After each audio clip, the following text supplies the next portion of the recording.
What is happening out there, Roto Scouts baseball fans? Welcome to a Tuesday show, gang. Good to see everybody here. We've all obviously gotten together to chew bubblegum and kick ass, and I am all out of bubblegum.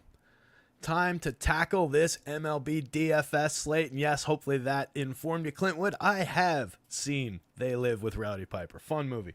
Absolutely. I wouldn't say like an all-time classic, but like a classic cult film kind of a flick for sure. You know, one of those movies that's kind of a rite of passage movie, like you see it in like late grammar school, 8th grade, somewhere around there, like high school age. You know, depends on who you know and if you got friends that work in video stores or into movies and stuff like that. But that's one that you'll see somewhere along the way in life. I feel like. Glad you enjoyed it. Glad you discovered it. Cujo's here. What's going on, Cujo? Harold Haas. Good to see you, buddy. Lone Wolf.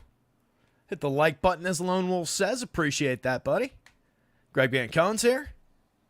Harold Haas has seen They Live as well. Good stuff. So we got a good baseball slate to talk about. 10 games up. Not too bad. Pretty interesting pitching slate.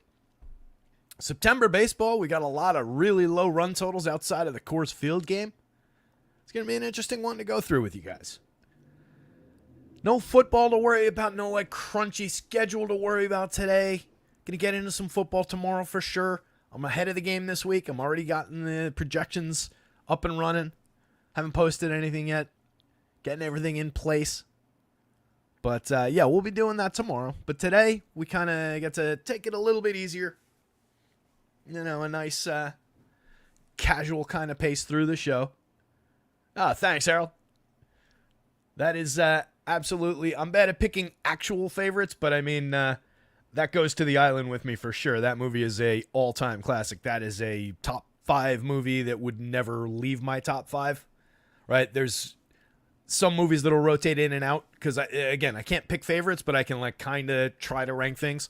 But it'll always be a little bit different, top 5, top 10, but Jaws will always be in the top 5. And it's very likely my favorite movie. If I really, somebody put a gun to my head as I do for this, it would probably go that way.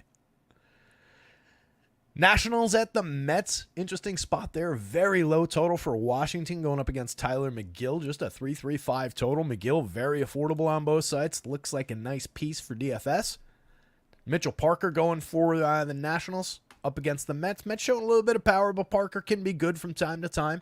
4.23 implied total for New York at home. As you can see, pretty much up and down the board, by the way, home favorites. Most of the road teams are underdogs at sub-4 totals. In fact, all of the road teams are at sub-4 totals except for the Diamondbacks at Coors Field. Just kind of noteworthy. All the 4 pluses are for the home teams today. A lot of times, we consider road teams just a little bit, just given the potential for an advantage in the 9th inning, where home team might not necessarily come to the plate. But that also means that the home team's winning that game, and maybe they went off anyway. And anywho, the Tigers at the Royals. 3.64 implied total for the Tigers. They're facing Cole Ragans, one of the top pitchers of the day by projections, one of the top pitchers of the day by talent. Casey Mize on the hill for Detroit, pushing a 4.45 implied total toward the Royals. Low strikeout, pretty good Royals team, matches up fairly well against Casey Mize. Seems like one of the more targetable spots for offense, one of the more obvious spots where people will go outside of Coors Field, but we're definitely going to give the Royals a look. Phillies at the Brewers. It's Frankie Montas on the hill for Milwaukee at home. 3.98 implied total toward the Phillies. They're the only favored road team. Milwaukee at a 3.59 because they're facing Zach Wheeler. Definitely can mind some hitting from the Phillies, I think, and definitely take a look at Zach Wheeler, considering the price and who he's going up against. Not the easiest matchup among the top-end pitchers, but Wheeler's an outstanding pitcher. 3.67 implied total for Oakland. They're going up against Jordan Wicks, and then it's Mitch Spence on the mound for the Athletics. He's got the Cubbies checking in at 4.42. Another team with some good power upside, another team with some ability to get on base to sequence. They've got players kind of coming around after season-long slumps like Dansby Swanson. They've got guys like Ian Happ who have been pretty good all year. One of the higher implied totals on the board. That's another team that's definitely going to be in consideration for us. The A's on the other side of that one, despite the low total, kind of interesting bats. Brent Rooker homered again and is always just going to be kind of interesting. And then some of those other power bats might be worth a look. The Pirates at the Cards. It's Lance Lynn on the mound for the Cards, and then it's pretty targetable Bailey Falter on the mound for the Pirates. The Cards look kind of interesting at home. They've got some home run hitters in that line. Well, they've got some guys who used to be home run hitters in that lineup that are showing okay marks for power. And then today's home run pick of the day, I just went with it because he was highly ranked and kind of an off-the-beaten-path pick, I think, Luken Baker. So I went with him. Hopefully he'll be in the lineup. Should be a good matchup for him against the lefty. So kind of liking the Cards a little bit. We've obviously, it's one of our more frustrating teams to go to for DFS, but it looks like a good spot. Blue Jays against the Rangers, just 7.5 on the board overall for the game. 3.57 implied total going toward Toronto against Nathan Eovaldi, and then it's Bassett on the hill for the Blue Jays. 4.01 implied total going toward Texas. Both pitchers very playable. I do think you could mix in some shares of both of those lineups across 150, though. Those are both good enough teams, man for man, where they can get to these pitchers, and neither of these pitchers is flawless, despite both of them being pretty good.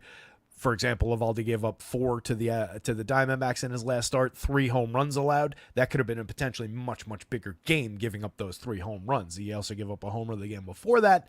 He went 7 in that one, just gave up 2 earned on 4 hits and struck out 6, but walked 3. That was against the Yanks. So Eovaldi can hit and miss, and we know for sure that Chris Bassett can hit and miss. Going back to August 11th against the Athletics, 7 earned runs in 4 innings, just as an example. But by and large, he's pitched pretty well this season, and he's one of the better options in the league for depth, as we always talk about. And sometimes you can just win on depth. Not really considering any pitching at Coors Field today. It's Jordan Montgomery on the mound, returning to the rotation for the Diamondbacks after making a few appearances in bulk relief. Has been pitching pretty terribly throughout the season in a starting role. And then on the mound for the Rockies, it's Ryan Feltner. Just looks like a spot for bats. The Diamondbacks, again, the highest total on the board, 6.34.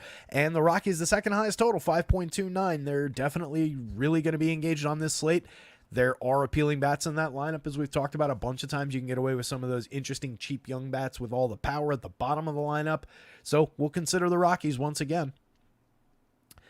Angels checking in at a kind of interesting 4.43 implied total. They're going to be facing Davis Martin, kind of a pushover pitcher there. And then the White Sox against Griffin Canning. I'd be very interested if it was any other team but the White Sox. I know they've won a couple of games recently trying to avoid being the worst team in baseball history. They need a couple more wins to secure being the second worst team in baseball history instead of being the worst team. Obviously, so they've got something really important to play for here. Canning's a pitcher that we always target.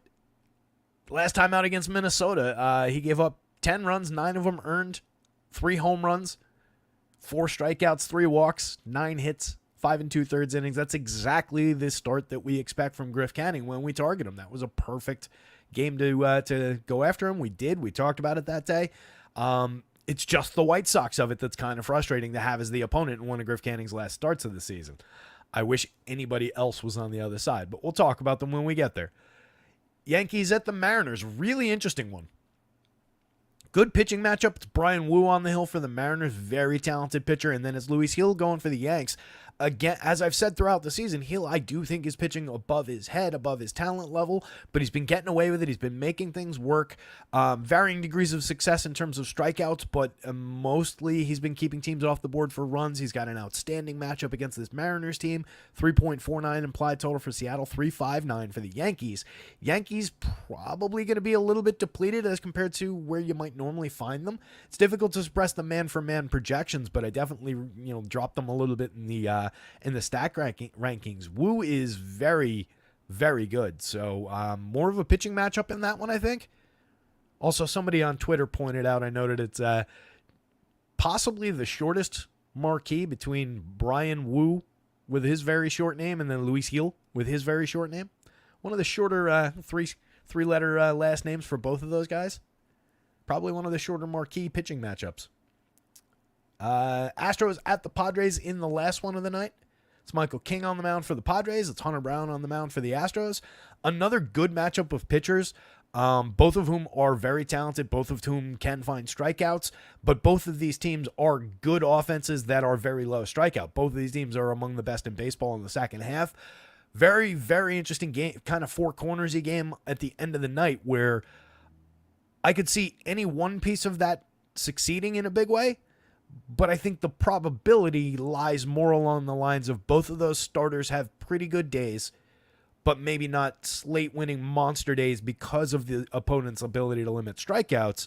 And at the same time, those offenses maybe come through with a couple of runs, but it's not a big spot. At worst, you get a 4-run day in a bad game from one of those pitchers. So I really feel like it does lean pitching in that one, but it's kind of low-end four corners-y. And at the same time, you can always flip that on its head, where that means you can also just kind of leave it all alone. So weird one at the end, but definitely going to be talking about those late games in a little while, because those are very interesting ones to end the slate with. Good pitching board overall, though. Kind of like the looks of this one. A lot of different ways to mix things up. Stephen Lee, Ric Flair says, Brian, woo!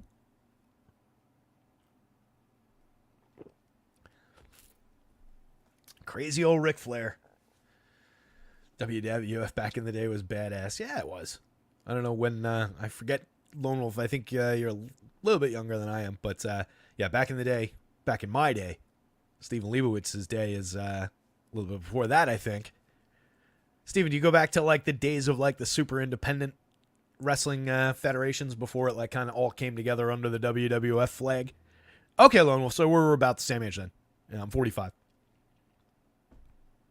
I know Steven's a little bit older. But, yeah, yeah, you do. All right.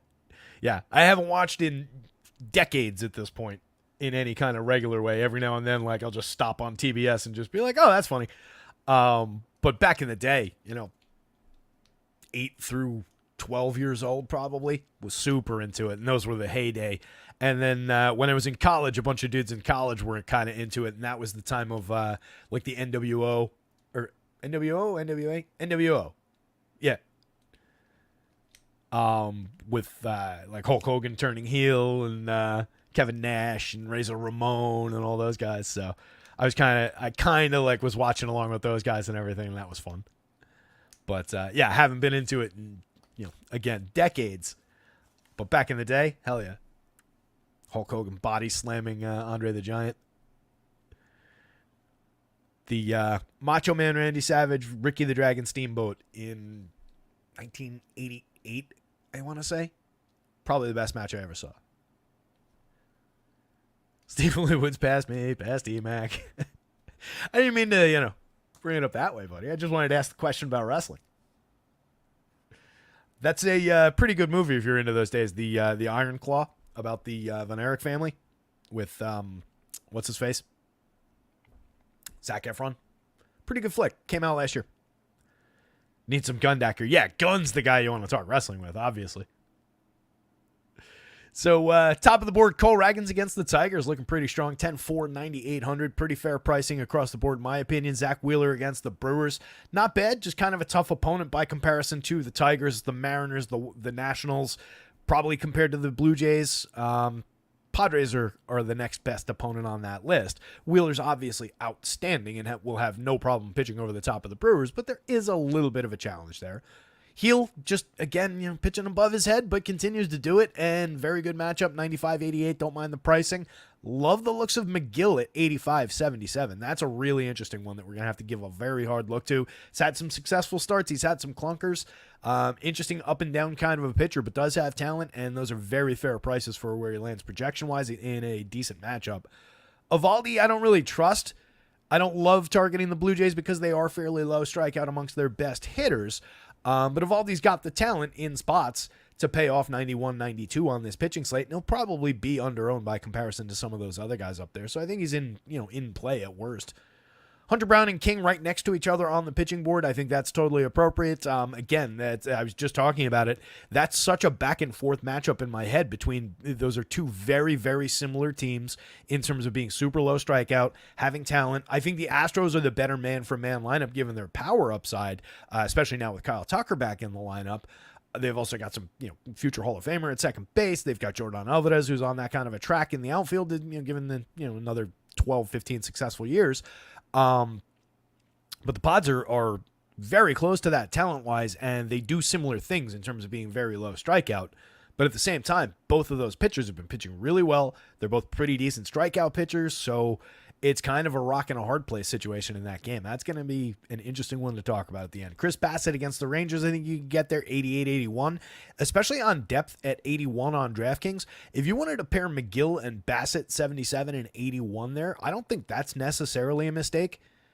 You obviously want to have most of your shares and a lot of weight in the top of the board with Raggins and Wheeler kind of separated by a little bit above those other guys. But there's no guarantee that, that you're not going to put up equivalent numbers at a lower price with some of these other options. So I think that's a very nice pairing where both of those guys can give you depth, especially Bassett could be, 7 innings of clean baseball there. It's also a little bit risky, but that's why they're low priced. Wu against the Yankees at 86 is interesting across both sites. It's probably a little bit better of a value option on FanDuel than it is on DraftKings. I think he's very playable. There are strikeouts in that Yankees lineup. It's just obviously a very tough opponent, but he's been very, very good this year. Lynn against the Pirates. Lance Lynn will always be moderately playable, even in a bad year, even toward the end of the career. 8,100, 7,500. I think you can get away with it. It's a good target as far as finding some strikeouts. A fairly middle of the road kind of an offense. It's just a little bit of a faith play, and it's obviously offset by projection from some of the top guys on the board, and he still comes in at a mid-range price. I'd rather have Tyler McGill for 77 against the Nationals than Lance Lynn on DraftKings. Same thing at 85 versus 81 on FanDuel. I'd rather have McGill, but Lynn is an option.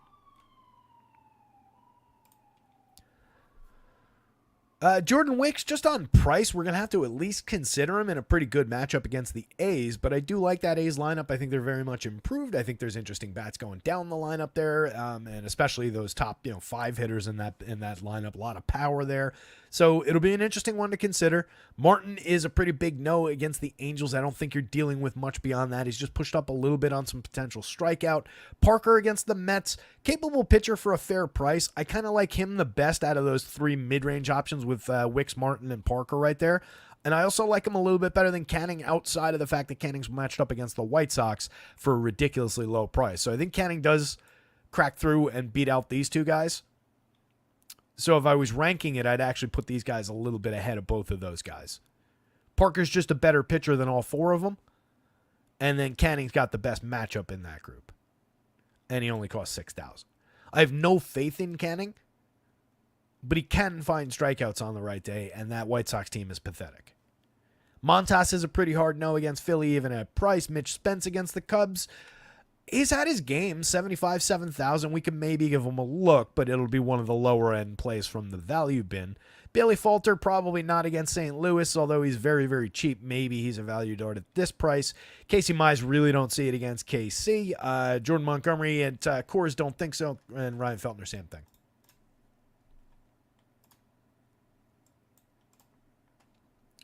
See if we got any lineups in the last few minutes.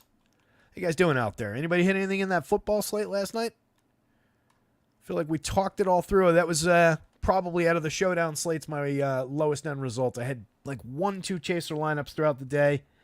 I forget where it finished. It was one good lineup, but didn't land like exactly where I wanted it to for a good enough payout. So it was meh.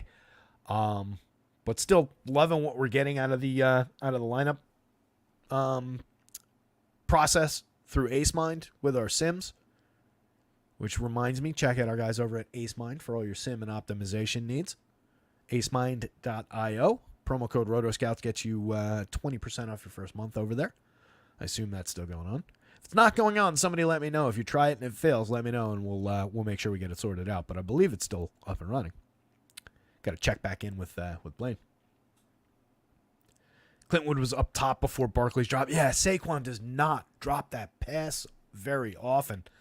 I know Eagles fans were upset about that one, but I promise you've still got a superstar running back there.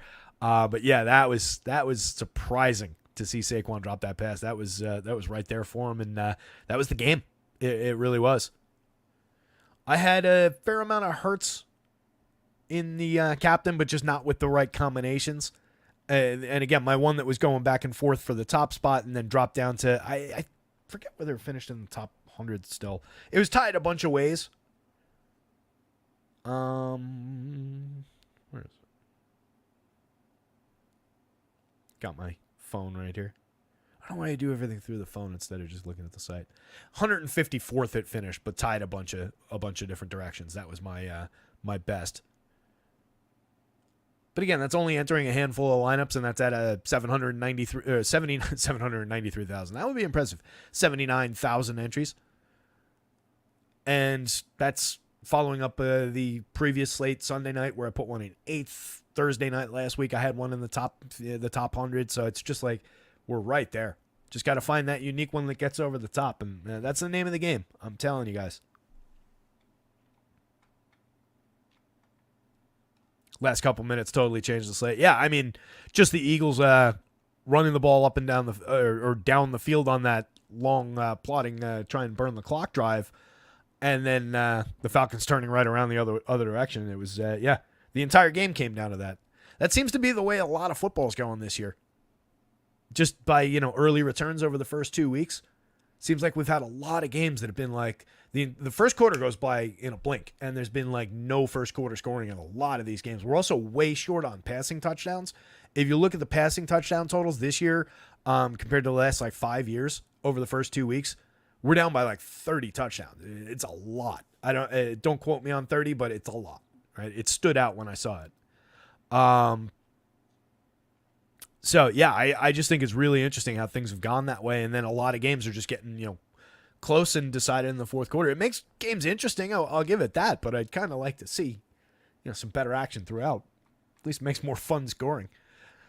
Anyway, let's get into this baseball slate while Locke is still ahead of us.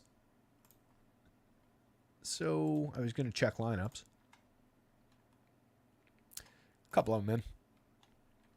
All right, let's see. Fortunately, we've got the same slate across both sites today. Oh, come on. Why? All right, Labs didn't get him yet. Mets is here. Oh, this is out 40 minutes ago. Come on. I should have had this one in.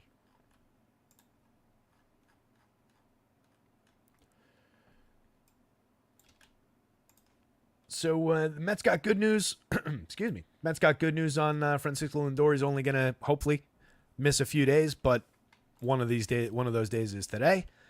So we've got Iglesias, Starlin Marte in the 2 spot. Marte's an interesting player in the 2 spot. Pete Alonso, Vientos, Taylor, JD Martinez here.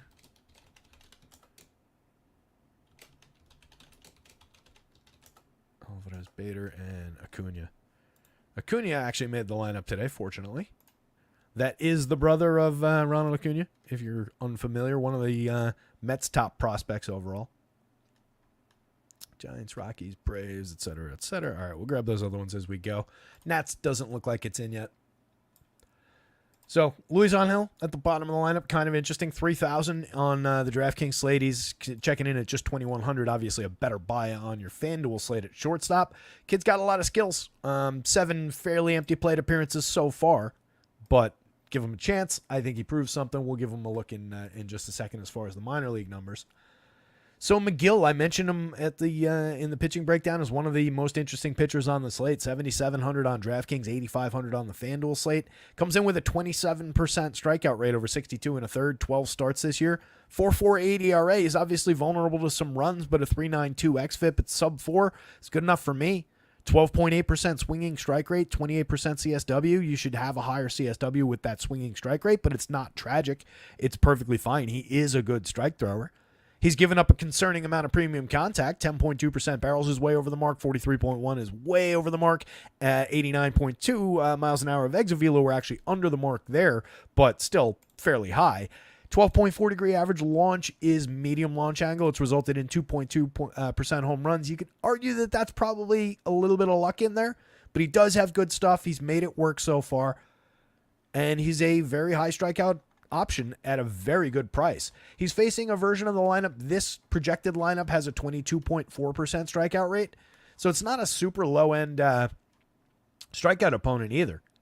McGill last time out struck out 9 against the Blue Jays, who are a low strikeout lineup, so he's got the upside to go find them even against good teams. I think he's got tons of upside here. The game before that, he gave up 3 earned runs in just 4 innings. Came out after 4 facing 17 hitters. 5 hits, 3 strikeouts, and a walk.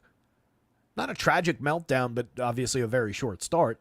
5 1/3 the start before that at the White Sox. He struck out 6. 1 earned run allowed on 5 hits. Not a bad game. Didn't get the quality start, but booked the win. You'd like to see the quality start there. On the 27th of July, there was a gap there for a month. On the 27th of July, he went 6 against Atlanta, gave up 4 earned runs, struck out 4, gave up 3 home runs in that game. That's obviously downside. That's where some of the premium contact comes from. But by and large, he's a good pitcher. 2 out of his last 3 have been very effective. The one in the middle wasn't bad, and that was against the Red Sox. So, I mean, they're a good team. I can definitely see a lot of success on board for McGill in this spot. So I like that option. He does walk a few too many, gives up too many runners in general. But this team, again, is not great at drawing walks. Joey Gallo is, but he also strikes out nearly 40% of the time. It's a good offset. James Wood is, but he strikes out nearly 30% of the time. Good offset. There are talented players in this lineup. There are some very interesting young kids in this lineup.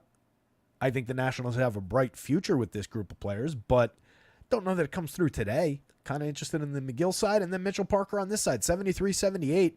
He comes in with a 21% strikeout rate and 142 1/3, 27 starts, 4.24 ERA and a 4.13 xFIP. He's not an ace, but he's moderately capable, backhand starter. 10.4% swinging is okay. 25.8% CSW is not. 8.5% barrels, 38.9% hard hits, sub 90 mile an hour exit velo. Those are okay contact numbers. Kind of a medium fly ball trajectory. 2.81% home runs. I could argue it either way. Might be getting a little lucky.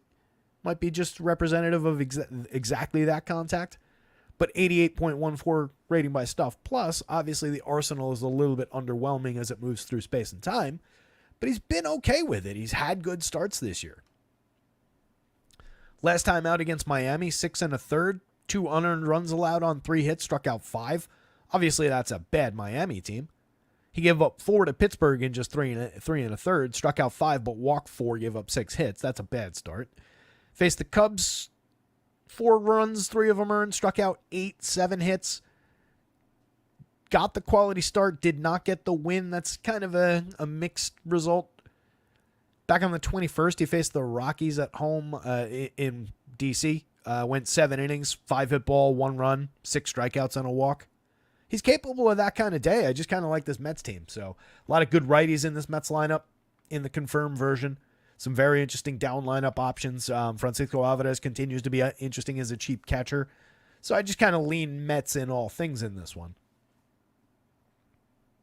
Parker has a dart throw on DK at 73 from the mid-range value bin, though. That's okay. There's nothing wrong in 150 lineups with having a few. In 20 lineups, you could have 1 or 2 that use him. He's not, again, on talent, among 1, 2, 3. I'll even throw Frankie Montas, especially in that matchup. Him, Parker is the best guy below Lance Lynn, arguably below Brian Wu. He's probably better than Lance Lynn at this point, too. Lynn projects a little bit better against that Pirates team, but this is playable. It's just not a terrific option because the Mets are kind of good. On the Nats side, C.J. Abrams lines up pretty well, 5,500, 3,200, a solid 8.62 in the home run model. He's hit 20 on the season. He's also stolen 29 bases. Kind of an underrated season. He dropped 239, 308, 427 overall for the slash line. He needs to improve all of that. A 188 ISO needs to come up. A 104 WRC plus needs to come up. But that's a solid season, especially for DFS purposes, for counting stats. Nothing wrong with C.J. Abrams off the top. And he's got a lot of support from these young guys in the lineup now. Dylan Cruz, top prospect, called up. 5,000, 3,200 across sites, over 81 plate appearances. He's hit 3 home runs. He's stolen 8 bases. He's given us a pretty empty slash line at 216, 272, 378. But imagine how good he's going to be when that starts to improve. He is hitting the ball very hard, 8.8% barrels, 42.1% hard hits. Strikeouts haven't been a problem, just 22.2% around the average. Medium walk rate at 7.4. But once he really finds his footing in the show, based on what he's done already in terms of the counting stats, in terms of being able to drive the ball against major league pitching, I am enthused about Dylan Cruz upside, and obviously so are the sites based on those prices. James Wood at 53.33 at least has a little bit more justification for being kind of high priced now. He's made 284 pretty good plate appearances. He's hit 7 home runs. He's stolen 13 bases. He's getting on at a 363 clip, 10.2% barrels, 50.9% hard hits, creating runs 23% better than average. Not a bad option. 6.44 in the home run model. He's drawing walks at a good clip, so that'll obviously target Tyler McGill's. Target Tyler was stuck in my mouth there. It'll target McGill's walk issue. So I think if you're stacking Nats, James Wood is an absolute priority up toward the top of that lineup. Andres Chaparro at 35.27, 4 home runs on the season, a 215 ISO and 116 plate appearances. The contact is dipped. We're at just 6% barrels, 34.5% hard hits, but he's not really striking out too much, 19.8. He's putting bat on ball frequently, 5.2% walks. Clear power upside for a cheap price at first base. If he's in the heart of the lineup, you can go there if you're stacking Nationals. He's not a priority. He's not a player that really draws you to the Nats, but he is highly ranked in the home run model at 7.01. That's not bad. Of course, I'd love to have Joey Gallo hitting cleanup in this lineup and get his home run number a little bit higher. Luis Garcia having a good season for him, 281, 324, 42, creating runs 11% better than average. He's hit 16 homers. He's stolen 21 bases. He's an effective option at second base if you're going to this lineup. If you're not, he's just a mix and match kind of a guy. He doesn't really draw the eye to the Nationals. Jose Ten is kind of interesting. 11.1% barrels, 52.2% hard hits over his 125 plate appearances. 3 home runs for him, 5 stolen bases, slashing 303, 336, 420. 13% better than average creating runs. Another player who could potentially climb the lineup and be interesting. Hitting 6 isn't bad, but kind of, based on those numbers, maybe we slide him up a couple spots. Very cheap option at third base, too. Keibert Ruiz is just low strikeout, low walk, so a lot of balls in play. He's at 13 homers, but 77 WRC+. A cheap catcher, if you're going to Nationals, you can, I don't want to say prioritize him, but you can definitely use him with enthusiasm if in your National stacks. But otherwise, he's just a mix-in cheap catcher here and there. Maybe you one-off him a couple times just looking for some cheap bat-on-ball as a dice roll. He does give you that. The quality of those bat-on-ball events is not great. Joey Gallo gives you fantastic bat-on-ball events, 13.3% barrels, 43.8% hard hits this year. That's down significantly from previous seasons, but in a vacuum, that's still very good. He's also given you a 155, 276, 309 slash line, a 155 ISO, which is really disappointing for that kind of contact and for who Joey Gallo has been over the course of time. 7 home runs in 228 plate appearances is not great, just a 70 WRC+. Still can draw a walk, but the strikeouts are significant, and the power dip crushes him. The dip in on-base ability crushes him. So he hasn't been nearly as good in the last couple seasons. If he's in there, you can mix him in for a cheap price and just take a big lefty against Tyler McGill and gamble with it, but it's not great. Jacob Young, 32-26, just a speed option, 32 steals with a 317 on base. For the Mets, the confirmed lineup, Jose Iglesias filling in the leadoff role. Not uninteresting. He's just putting good bat on ball for this team. 13% strikeouts and 4.6% walks. Tons of balls in play. He's getting away with a lot of BABIP events. 3 batted ball in play and successful. What am I trying to say? He's coming up on the successful side of his batted ball events, getting away with them. 323, 372, 436. He's paying off that big on base percentage despite that really low walk rate. So that just means a lot of balls dipping in and a little bit probably of good fortune.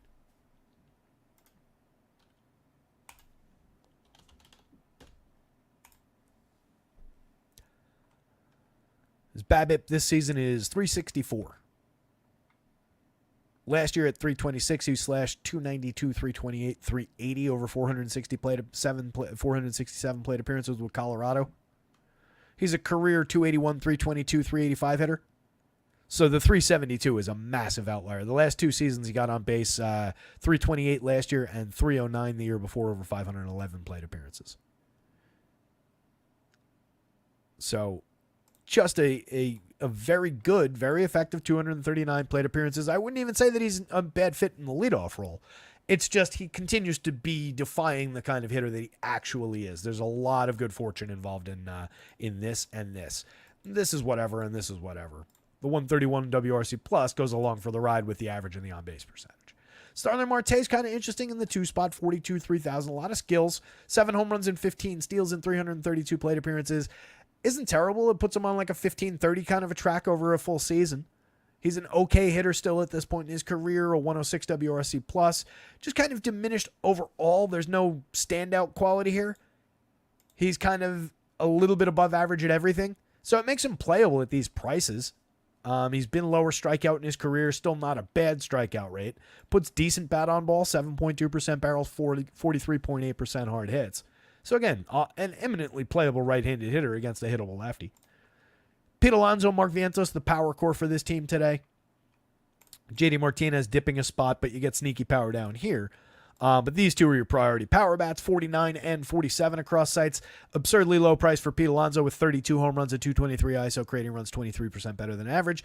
And Mark Vientos just never crept above 5,000 and probably won't at these later stages of the season.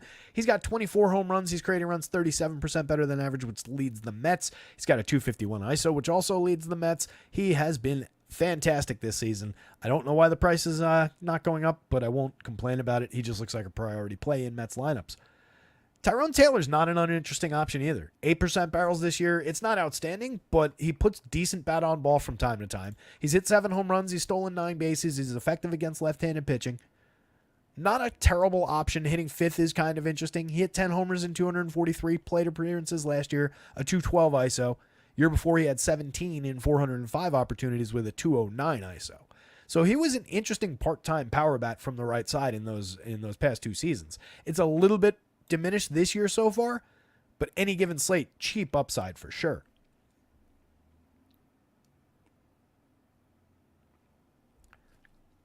JD's giving you good bat on ball with mixed results.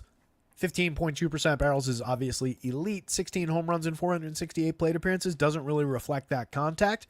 178 ISO definitely doesn't. But he's still been effective, 12% above average for run creation. Definitely playable at those prices. Francisco Alvarez, again, just a cheap catcher with a lot of high-end ability. He's hit 8 home runs in 310 plate appearances. He's got just a 142 ISO, but we remember the power from last year. Still a very, very young player finding his way. High strikeout, medium walk, not a super reliable option, but for 35, where you have to play catchers, if you're stacking Mets, he's definitely interesting down lineup. Harrison Bader can always give you a little something. He's hit 12 home runs, stolen 17 bases. He's a mediocre option overall. 145 ISO, 91 WRC plus, kind of betrays the decent counting stats, but he can give you any given slate upside. And then again, Luis Angel at cheap pricing at the bottom of the lineup, particularly on FanDuel. There he is. In 587 plate appearances in AAA this season for the Mets, slashing 258, 299, 355. Obviously has a lot of work to do in the on-base department there. Had stolen 40 bases despite getting on at a sub-300 clip. Was only striking out 16.4% of the time, walking just 5.5. So a lot of contact there. Had a 299 BABIP, but was at a 258 average and a 299 on base. So some mixed results. There is talent here. There's a lot of potential upside here. He's hit some home runs throughout the minors. No big home run total, but he's hit a few. He's stolen tons and tons of bases. He does not strike out all that much. He can draw walks. He was drawing 9% walks in AA over 2023 with an 18% strikeout rate. Kid's good. He probably still needs more seasoning. He's just kind of here for a cup of coffee in a September call-up. He's 22 and a half. So probably not a kid who starts the year next year with the big club. But there is any given slate upside there at 2,100. There is any given slate upside there at 3,000. The kid's got talent. He's a top prospect for a reason. McGill value, Mets bats, Mitchell Parker, Nationals bats. Tigers and the Royals. There we go. Labs is dropping all the lineups in finally.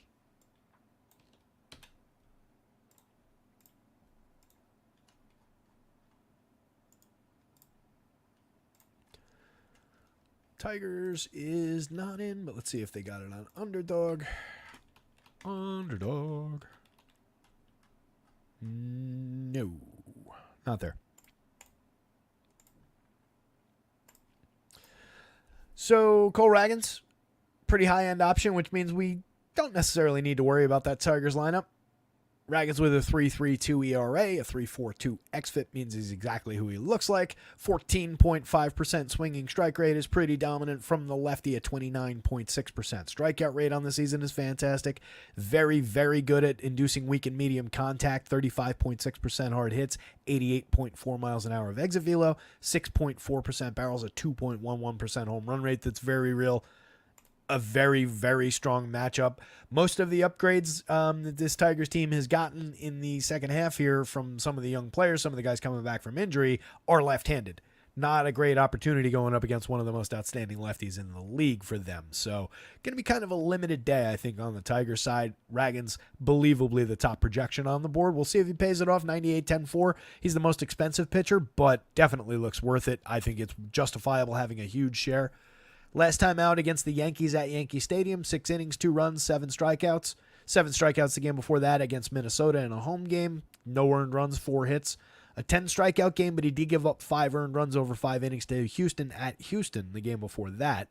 Mixed results, obviously, with the 10 Ks there. Very high-end pitcher. He has been pitching shorter outings. He did go 6 in each of those last 2. I think 6 is a reasonable expectation here. If he's completely rolling and pitching efficiently, though, we could get a 7th inning. He last went 7 on August 14th. But we are, toward I think this is probably his career high innings. Actually, I'm almost certain it is. Yeah. We're closing in on double his career high of innings, including minor leagues. So they're probably managing it a little bit, at least keeping, a weather eye on the innings total. So even if he's going well but not super efficient, you pile up a high strikeout total, that means you have thrown a decent amount of pitches. So if you lose just 1 or 2 hitters in there to walks, it piles on, an additional pitch count, and it can run you pretty quickly there.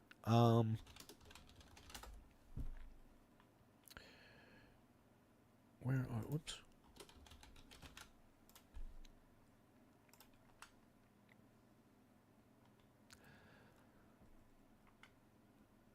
They're 2.5 up in the wild card. So it's not an unimportant game for them. And the Tigers are just a game and a half back.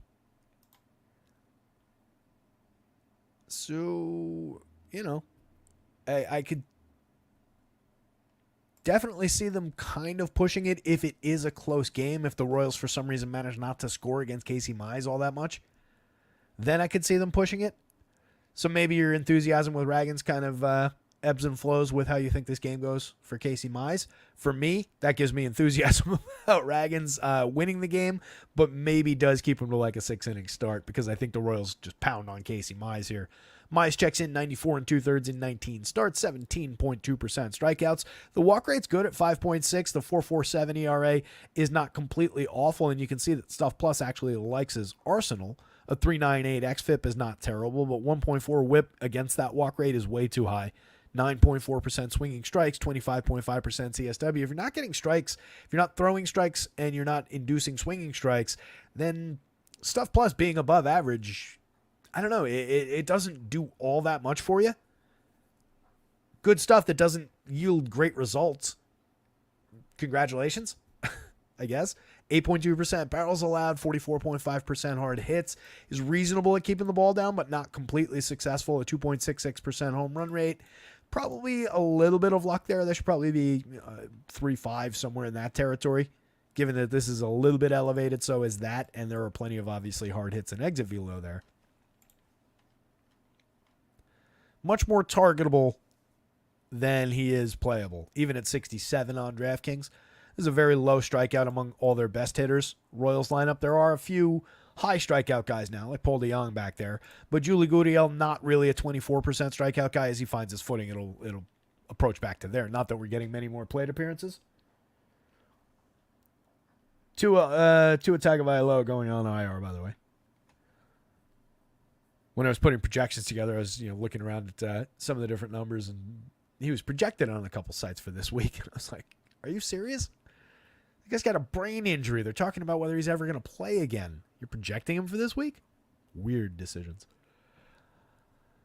Anyway, really like this Royals lineup. We've talked about them a lot, but let's start with the Tigers because we're going to fly through it. The projected version of the lineup, Andy Ibanez in the leadoff role because he's a platoon-based player against a left-handed pitcher, but he's overmatched against Cole Ragans. 25-26, he's cheap. He plays multiple positions. If you're going to the Tigers to be super contrarian against one of the best pitchers in the league, I wish you luck. It's not the move that I would recommend. Ibanez would belong in some of those stacks as a cheap option to start things off. High strikeout guy, though, 26.7%. Doesn't exactly fill me with faith against Ragans. Justin Henry Malloy has shown a little bit of pop from the right side. 8 home runs in 218 plate appearances, but just a 170 ISO. 11.4% barrels is nice, but again, Cole Ragans very, very good at checking power, inducing weak and medium contact. And Justin Henry Malloy in that 200-plus plate appearance sample is striking out at a 37.2% clip. Riley Green, a little bit of a lefty-lefty here. What's Green's numbers in the split? If I remember, they're not great. Yeah, Green suffers dramatically against fellow lefties. 213, 262, 459 with it. The ISO's good. 246 ISO. So he's hit his hits have been for power and for extra base hits. That ISO comes from in 131 plate appearances against lefties. 10 of his 26 hits have been singles, 8 doubles, 2 triples, and 6 home runs. So there is still a little bit of power there for Riley Green. But I question the upside against Ragans to find that kind of quality of contact. He's also a 26.3% strikeout victim. He does draw walks, but Ragans doesn't really have a big walk problem. So I definitely lean heavily Ragans in the lefty-lefty there. Matt Vierling's a righty who can put effective bat on ball. He's hit 16 home runs, but overall, despite being one of their better players this year, he's really not good. These are very middle-of-the-road kind of numbers, 261, 308, 433, medium kind of power. 20% strikeouts is about league average. This is average-ish kind of contact. So an okay righty bat to mix into Tiger stacks, but in no way a priority and nothing that draws you to Tigers. Colt Keith, another young lefty with a potentially bright future. Kind of a disappointing rookie year overall, but has had some moments. Against lefties, Keith is slashing 311, 354, 378, but no power to speak of. He's got his better WRC+. He's a positive run creator against same-handed pitching at 112 WRC+. So maybe, if you're stacking Tigers, Keith gets super sneaky there, and he's very cheap at second base. You're just picking off some correlated scoring potential. He loses most of his power upside against lefties, but he's not a high strikeout guy, so I'd probably say in 1, I'd probably still work Riley Green in for the dart throw. 2, 3, honestly, putting 2 lefties feels absurd, but those are probably their best 3 options. Maybe if you're going 5-man, though, the more justifiable way to do it is probably to include Vierling and Torkelson and get those 2 righties in there and just go 5-man if you're doing it. You're obviously stretching a lot of faith across the Tigers against Cole Ragans. It's not my kind of play. Well, I shouldn't say that. Across 150 lineups, I would absolutely have that play. In one lineup, that's not going to be the play I'm going to make. They're very cheap. Filling first, second, third, 2 outfield spots. That's the group of players I would want. Torkelson's been bad this year. He's at 8 home runs, a 148 ISO, 12 points below average for run creation. Still a capable power bat from the right side. You can see the dramatic difference in his bat on ball in those batted ball events over the last 2 years. That's where all the power went. It's been a bad season for him, but he would be one of the upside guys in this lineup if you went that way. Sweeney, 79 pretty empty plate appearances outside of the 4 home runs. A 192 ISO is okay, but he's another lefty. We have basically no sample with him, I would imagine, here. 13 plate appearances against lefties in the show. He's hit 1 home run. He's actually slashing technically 273, 385, 545, but that's obviously incredibly small sample. Mix and match quality at best at shortstop and probably not an efficient way to fill shortstop on this slate. And then Dylan Dingler and Parker Meadows at the bottom of the lineup seem pretty skippable. Meadows is a talented guy, but he dips in the lineup to 9 for a reason here against the lefties, so seems pretty overmatched. I greatly prefer Cole Ragans. If I'm looking at Royals, Tommy Pham for 39.28. Decent way to start off a Royals lineup, although that on-base percentage continues to dip. Maybe it's just like a cursed spot Maybe whoever's hitting leadoff for the Royals this year is just destined to be below a 300 on base because everybody that they've put there has struggled to get on base. Witt was in the Pham rather was in the mid 320s when they brought him here, and is kind of scuffling. 99 WRC plus. He's a capable category filler, but he needs to kind of turn over the engine and start doing his job a little bit. Bobby Witt, 65, 45, 32 homers, 29 steals, a superstar at by any measure. Absolutely a dynamite way to fill shortstop against Casey Mize. No issues with it. Even if he's keeping the ball in the yard, Bobby Witt can find multiple hits and create a bunch of runs and steal some bases. 332, 384, 600 for this season. Fantastic year. Sal Perez, tons of good bat on ball for a $4,600 player eligible at catcher. That's fantastic. 12.9% barrels, 44.2% hard hits. Striking out just 20% of the time. He's hit 27 homers, driven in over 100, 275, 336, 472. He's created runs 19% better than average. What's not to like about Sal Perez this season? Mike Massey, a good lefty bat. Fairly low, very low strikeout at 15.5%. Gives Casey Mize some problems given his very low strikeout rate. A lot of pitches to contact, feeds a contact hitter with a little bit of premium contact upside. He's hit 13 home runs in 322 plate appearances. He's driven the ball very effectively with a 193 ISO. Like Michael Massey in this matchup quite a bit. Hunter Renfroe, the talent has come and gone this season. 13 home runs, a 159 ISO in a struggling year. He did bounce back a little bit for a while there, but overall the numbers are not going to look great. He is a player with a bunch of home runs over the last few years, though. You can mix and match your way to Hunter Renfroe shares. Julie Gurriel, again, very cheap, 2,400 across sites for a player who, for a while there, was one of the very best hitters in baseball. Talked about him a few times on recent shows. We won't harp on it, but he's out to a good start over 25 plate appearances. I would expect it to continue, and I would expect the strikeouts to come down while the walks stay strong. Paul DeJong for 35-27 across sites, has 24 home runs at 206 ISO. Tons and tons of strikeouts. A lot of zeros in lineups on bad days, but there is upside there for a cheap shortstop. He is third baseman on DraftKings now, 3,500. Still shortstop on FanDuel for 27 with third base eligibility. Freddie Fermin gets on base at a good clip, 335 on base. He's a decent hitter without a lot of individual upside. Just a good stick, a guy who can get on base and provide some correlated scoring from the bottom, but in no way a priority option, in no way more interesting than Sal. Kyle Isbell, mix and match quality from the bottom spot. This very much goes Cole Ragans and then the Royals. Tigers are there, but again, for me, that's not a very appealing contrarian option. They're just low priced and not a lot of quality against Ragans here, and Mize is kind of the same thing in a bad spot against the Royals. Phillies and the Brewers.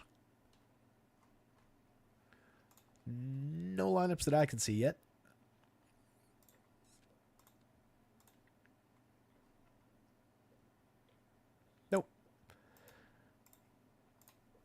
So one tremendous pitcher in this one was Zach Wheeler on the mound for the Phils. A 2.60 ERA on the season, a 3.41 xFIP is the more realistic number, but obviously still fantastic. A .97 WHIP is tremendous. 12.7% swinging strikes. I don't really mind Zach Wheeler having a 27.1% CSW. I'd love it if it was higher, obviously. Results in a 27.9% strikeout rate and all these great results, though. I'll take it.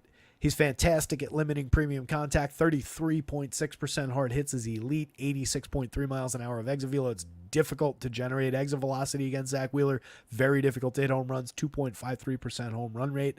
He's terrific. He's worth the 10.5. He's worth the 10.9.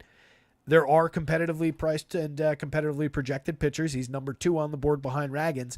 And like I said at the top of the show, this is a tougher matchup than that, probably not these, but out of the top 5 pitchers, he's got the hardest matchup. He also might be the best pitcher in that group.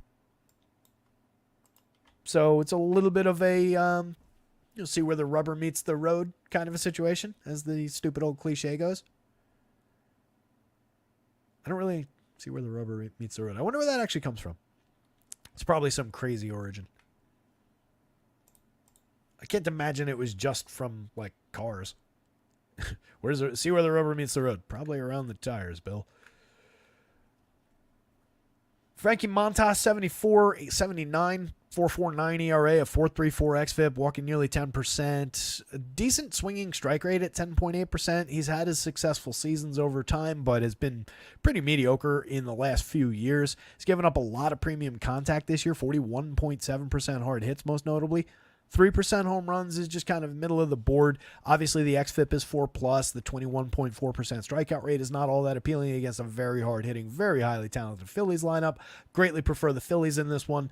It wouldn't knock me out of my chair if Frankie Montas put up a 30-point day, a 15-plus point day on DK, maybe approaching 20, maybe approaching 40, if he has his absolute best day.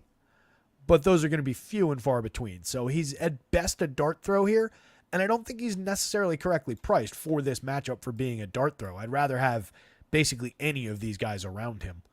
I think he should probably be priced more like 65, somewhere in that territory. He's really not that good. He'll probably be low owned.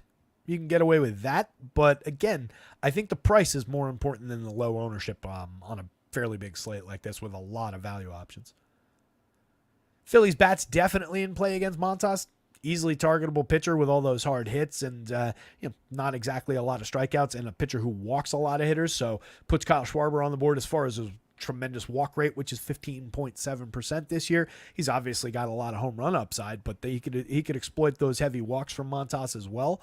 Multiple correlated scoring events plus the home runs equals a very appealing player, even at 4,000. Schwarbs has 35 long balls on the season at 239 ISO. He's tremendous. Trey Turner, 18 homers, 15 steals, a very solid slash line, creating runs 25% better than average. Low strikeout. He's low walk, but he puts a ton of balls in play with a 41.9% hard hit rate. He's obviously outstanding. A little bit cheaper than some of the other star shortstops on FanDuel. Closer on DK at 61, but well worth it. Harper, 57-38, a little bit discounted for that home run drought that he went through, but he's still tremendous. 290, 377, 533. He's still got a 243 ISO, a 149 WRC plus. Still coming away with 10.2% barrels, 47.7% hard hits. If other people don't want Bryce Harper, I will happily take him. He's fantastic. Nicky Castellanos is cheap, 42-31. He's got 20 home runs on the season, just a 164 ISO. The consistency ebbs and flows with second ebbs and flows on the show. Consistency comes and goes with noteworthy historical events for one. But just, over time, he's not the most consistent guy, but he's very, very capable of driving the ball from the right side against a mediocre pitcher like Frankie Montas. There's a lot of cheap upside in Nick Castellanos on any given slate. Alec Bohm is the way more reliable hitter between the two. Puts great bat on ball, hits for good average, gets on base like crazy. You can see the difference in the WRC plus, 120 versus 97. Bohm's not a tremendous power hitter. He's only hit 13 home runs in 565 plate appearances, a 169 ISO compared to Castellanos' 164. It's 5 points better, but he's put a lot more frequent bat on ball. So between the two, I prefer Bohm, 45-32 at third base on DK, either corner on FanDuel. He's kind of an ideal fit. Bryson Stott, 44-3,000, 11 homers, 29 steals, a mixed quality season. Not really hitting for average or getting on base where he needs to this season to support a positive WRC plus. Not really hitting for many extra base hits. Just putting balls in play, stealing bases. He's all right at second base, but he's not super appealing. JT Realmuto at 41-29 has a lot of appeal, especially where you have to play catchers. He's hit 12 home runs, has a 158 ISO, positive run creator. We're maybe a little bit diminished in overall output, but the bat on ball is still great at 10% barrels, 44.8% hard hits. Marsh is really appealing at 3,900, 33,000 across sites. 16 homers, 16 stolen bases, a 180 ISO, 114 WRC plus. Tons of very good bat on ball. Strikes out a lot, but also draws his walks. Happy to get some Brandon Marsh there. And then Cal Stevenson, very, very cheap at the bottom of the lineup. 22 pretty decent plate appearances so far. You can mix and match your way to some Cal Stevenson if he's in there. On the Brewers side, presumably Turang jumps to the leadoff spot, the lefty, against a righty. 323 on base out of him is not effective enough. Just a 93 WRC plus, also just a 100 ISO. He's only hit 7 home runs this year. Hasn't really put effective bat on ball at 2.6% barrels and 30.9% hard hits. Not that that's different from last year. He's actually increased his hard hit rate despite the slight dip in barrels. But looks like just a bat on ball kind of a hitter. A lot of speed, but he needs to turn in a better on base. Probably needs to learn how to draw a better walk rate than 8.2, 8.5 the last 2 seasons. That would improve his WRC plus. It would make him a more effective stolen base option. He's just okay. He fills second base, which is fine. You can play a player like that at second all day long. No issues with it as a correlated scoring option. Just not a ton of individual upside. Jackson Chourio gives you way more, 21 homers, 20 stolen bases, a 201 ISO, 121 WRC+. He's absolutely fantastic. Very cheap at $4,600 on DK. 34 is a little bit more expensive on FanDuel, but still well worth going to. It's just the matchup against Zach Wheeler, obviously, is the limiting factor here for all of these Brewers. You can see everybody 5 or lower in the home run model. Halfway to the magic number or lower. William Contreras, one of the top catchers in baseball. If you're looking at the Brewers as an option to be contrarian, the thing you want to focus on is probably not home run totals and power upside, but they're very good on base and run creation skills, and that puts William Contreras in a prime spot. He would be an absolute priority in any stacks of Brewers. It's just a bad spot to stack. Even if they get to Wheeler, it's most likely going to be 4 runs. He doesn't get his quality start, but has an okay day. He goes 6 or 7 innings and checks their power, and they just manage to scratch out some hits and some runs, but they're not all that. They're not a slate winning DFS option.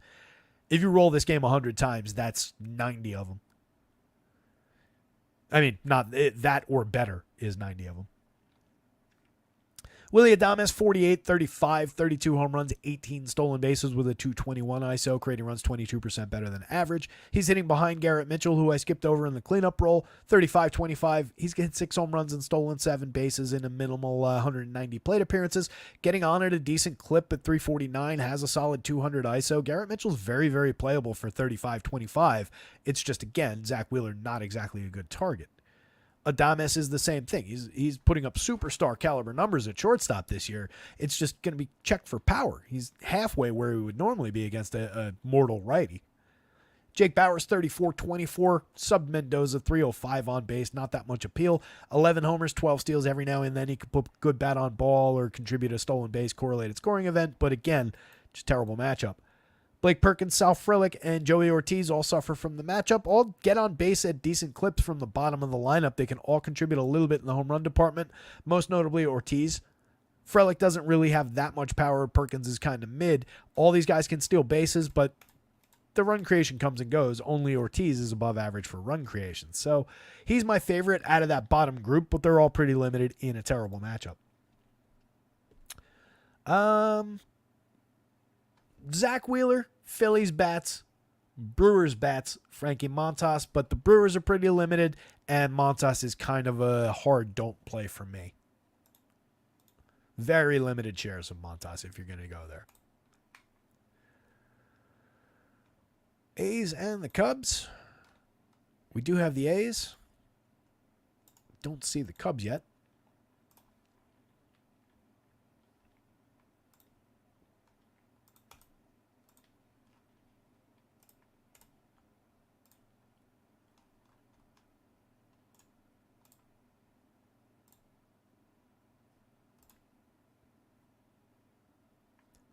Fairly standard looking A's lineup.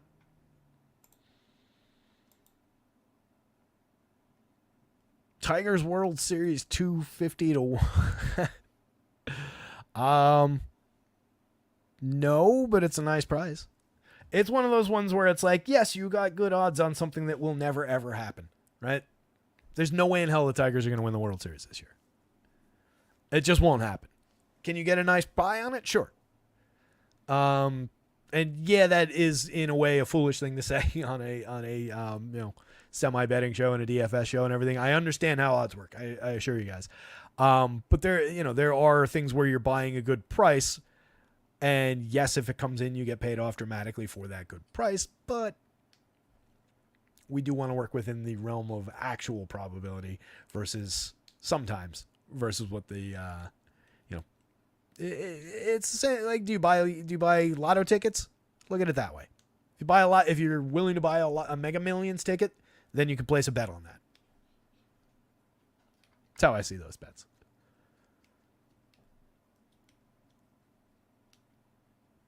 That's a fair point, Steven. It's kind of buy where you can go, hope they go a round or two and you can sell it off. Sure. That's a thing now. That's a market. But yeah, I'm also, again, as I've said many times, I am also just not a big bettor. I'm much more into this side of the industry. Really don't place that many sports bets anyway, and never have put like a gigantic amount of money in an individual bet on anything. Just much more of a DFS player, a poker player, and and so on over the years. So sports betting is fine. I understand it. I can analyze it. I can look at different props and stuff, but it's just not my thing. If you ask like Ben Rosso, would he take that bet? He probably would. Shout out Ben Rossa. Good dude. So Jordan Wick, 63-66, 5.27 ERA with a 4.55 xFIP. Not much appeal there. 20.1% strikeout over 41 innings in 9 starts. Not crazy appealing all up and down the board. Montas Wheeler, where the fuck is he? There he is. 3 innings in his last start. He gave up 7 earned to the Dodgers on 8 hits, 2 strikeouts, 4 walks. Gave up 4 home runs in that game. Kind of problematic there. 5 innings, 3 earned runs, 4 strikeouts, 4 walks in what is one of his better outings against the Yankees. The start before that. Faced the Nats, gave up just 1 earned on 4 hits over 5. Some short innings in there, a relief appearance in there, and then absence back to June, and then back to April. I think we get a mediocre 5-inning start at the absolute best. So for 6,300, 6,600 without a ton of strikeout appeal, even against the A's, I just kind of prefer the A's if I had to take something from this game. I would take a Brent Rooker shot at 9.38 in the home run model. He's only hit 38 this season. 284 ISO, 170 WRC plus. He's been fantastic this year. We've talked about him all year long. Really like the strides that he made in cutting his strikeout rate, and most importantly, his individual pitch whiff rate is very improved this year.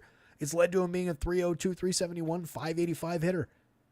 He's not only hitting for power, he's a 300 hitter right now. If you care about batting average and traditional stats, which we don't at all on this show, but it is noteworthy that Brent Rooker is hitting 300 this year. Monster premium contact, 51.3% hard hits and 17.6% barrels. Brent Rooker's tremendous.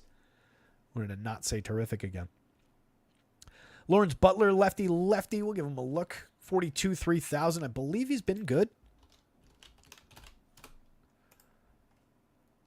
Gets difficult to remember all these different splits that we've looked up. One of these days I'll figure out a good way to put splits in there. Like maybe if I had it where I could do like hover over and it would pop up for the guy. I know you can do that. I don't exactly know how to do it. But that would be cool if I could go like that and then it runs a lookup against the lefty and gives it to me. I could also just double this up and put it down, create a space down there and put the splits numbers down there. But then we'd constantly be doing this, which would be kind of annoying. I could actually make this a lefty righty splits board and then just make it so I could be like, oh, let's see what Lawrence Butler's doing. Boom. And have it right now. This is just overall numbers. That might be the good way to do it. Maybe I'll do that. Anyway. So Butler this season against lefties. Yeah, 282, 311, 521, a 239 ISO, 136 WRC plus in 74 plate appearances, 4 home runs. He's hit 17 home runs in 334 opportunities, but now getting a full chance and getting some plate appearances against lefties. He's been pretty good, so I think he absolutely can go there. 42, 3,000. Probably going to go under-owned for the spot. And overall, the numbers are great. Over 408 plate appearances, 21 homers, 15 steals, 243 ISO, creating runs 37% better than average. Langoliers against a lefty, tons of righty power upside there for the cheap catcher, 4,200 on DK where you need him. 29, you play him like a first baseman on FanDuel. He's got a 7.33 in the home run model. He's hit 26 on this season, 217 ISO. You get 20 home runs out of JJ Bleday, 207 ISO from him. I know we just looked JJ up the other day, but again, slipping my mind. 6 home runs for him and 115 plate appearances, lefty. His average is a little bit diminished. His on base is way diminished, but his ISO is actually higher against same-handed pitching. 195 against righties, 255 against lefties. 14 home runs in 488 plate appearances against righties, 6 home runs in 115 against lefties. So no issues going to JJ Bleday with a little bit of home run expectation and power upside. Zach Geloff for 34-28, an effective righty bat for DFS, 17 home runs, 23 stolen bases. Just a 161 ISO, 88 WRC plus, but capable of more. 9.2% barrels, a little bit indicative of that. Needs to cut the strikeout rate though. We've lost more than 6.5 points of 6 points of strikeout rate. Jacob Wilson hasn't been all that effective yet, but I continue to believe that there is an interesting hitter here. 24-22 at shortstop. I think you can roll those dice. I'd rather have him kind of up here ahead of the power core. I think he functions better there because he's supposed to be a good on-base hitter, good hit tool and on-base bat.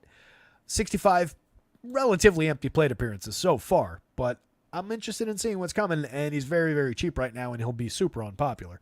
Tyler Nevin, 26-24, mix and match quality. Sub Mendoza, sub 300 on base. Has hit 7 home runs in 259 plate appearances, which at least puts him on the board. A 79 WRC plus. You can take him or leave him at the bottom, but he's very cheap. Daz Cameron continues to hit the ball very hard. I continue to think that this is interesting. 173 plate appearances. I get that he's sub Mendoza. I get that that's a 260 on base percentage. He has managed to hit 5 home runs. He's stolen 5 bases despite not getting on base all that frequently. This is obviously low end. That's pathetic, but this is very interesting. 8.2% barrels and 50.9% hard hits. That interests me. That's the kind of player you can buy. I wish he was hitting in a better spot in the lineup, but it's the kind of player you can buy. He's also not seeing great results despite that premium contact. 248 BABIP. So, I mean, just a little bit of misfortune there. A slightly different angle into the field on some of those hits, and you're dealing with a guy hitting like 250, 260 over 173 plate appearances. That's the difference of 5 or 6 balls dropping in. It's really not that big in that small sample. So I'm more interested in this than I am worried about this. I'm not saying Daz Cameron's going to be a star by any means. Daz Cameron's 27, nearly 28 years old. We kind of know he's not going to be a big major league talent. But if he's in the lineup at a cheap price, putting bat on ball like that, I'm a buyer in DFS. Max Schumann, mix and match quality, 7 home runs, 14 steals, and 86 WRC plus. No real premium contact to speak of. Also strikes out a lot. Can draw a walk from time to time, but just kind of a correlated scorer with multi-position on FanDuel, none on DraftKings. Pretty skippable at the bottom. Mitch Spence against the Cubs. There is a little bit of right-handed strikeout upside, but Mitch Spence only striking out 19.3% this year. Most concerningly, at 24.2% CSW really doesn't intrigue me. 10.5% swinging is okay. But a 4.33 ERA, a 4.06 xFIP, a little bit offset there. He's decent at keeping the ball down, 8.7 degree average launch, just a 2.91% home run rate. The hard hits and the exit velo matter less on that kind of a launch angle, but it's a tough spot. I think he's a fair value dart kind of a player, a bargain bin guy at 7,000. He lands here, though. Technically, Wicks lands a lot better.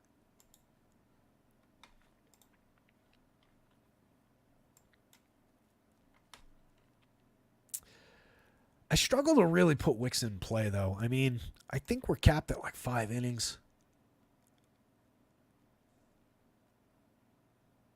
The results really haven't been good.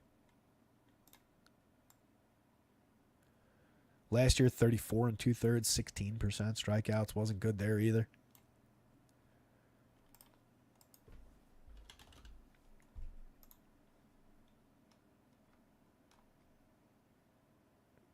Wicks does have a 27% strikeout rate in 7 AAA starts this year. Was it just 22% in AAA in 7 starts last year? 13 starts of AA ball. He had a 29%. That's better. 8% walk. I really struggle with the Wicks side at 6,300, the way it's projecting out. I don't love him there. It's all, everybody from, let's say, here, or even, I'll throw Spence into the mix since we're talking about him now. Everybody from there to, like, Bassett is relatively similar. There's obviously higher-end guys and more talented guys. Bassett, Wu are more talented than everybody else on that list by far. I should probably have put it there. Everybody in that group is pretty much the same. So I guess Wicks, given the price, he's at least a value dart over here. I don't think you go there. I don't think you're getting the quality start. There's too many high-end depth pitchers on the slate that are going to book quality starts, and they're going to outpace him just on innings alone. So I really don't think you go there on FanDuel. Here it's at least okay as a dart SP2. And then Spence at 7,000 is just kind of a more awkward price fit, considering you project so much lower here. But I do think he's got, you roll this 10 times. Does he succeed once or twice? Probably. He's got just enough, just under 20% strikeouts. He's across the board basically the definition of a league average pitcher, and he happens to keep the ball down and limit power, which gives him a little bit of an additional upside. You can see a little bit of a check of power in the Cubs lineup. Still a 7.77 for Ian Happ, 7+ for Seiya Suzuki, 6.54 for Isaac Paredes. But these are guys that are, just yesterday they were above 10s. If all those other guys are on the board, then Mitch Spence is on the board too, but limited shares.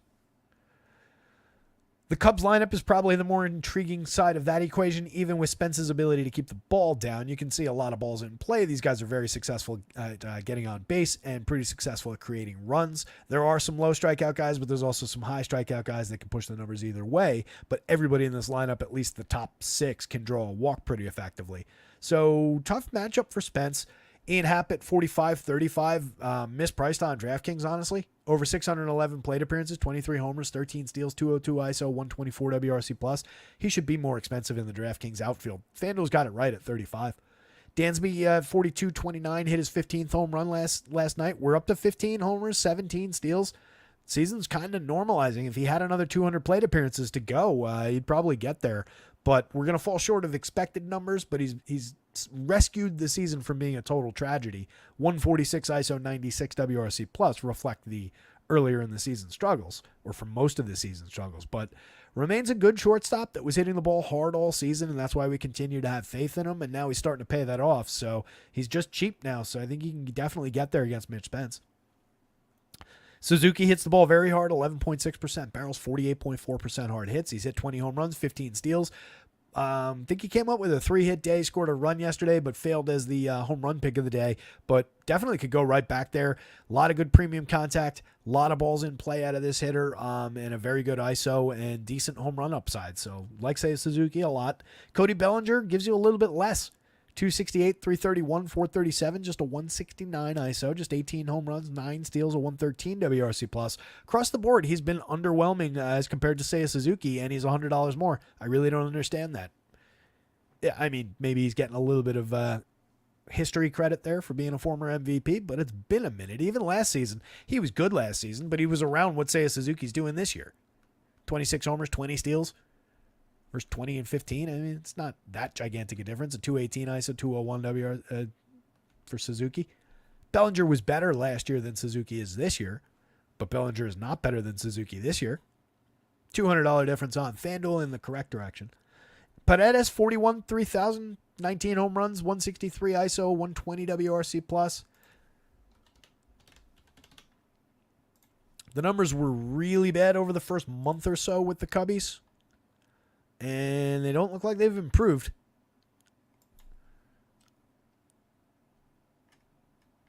Since joining the Cubs on July 30th, Isaac Paredes is at 226, 333, 322. The on base is okay.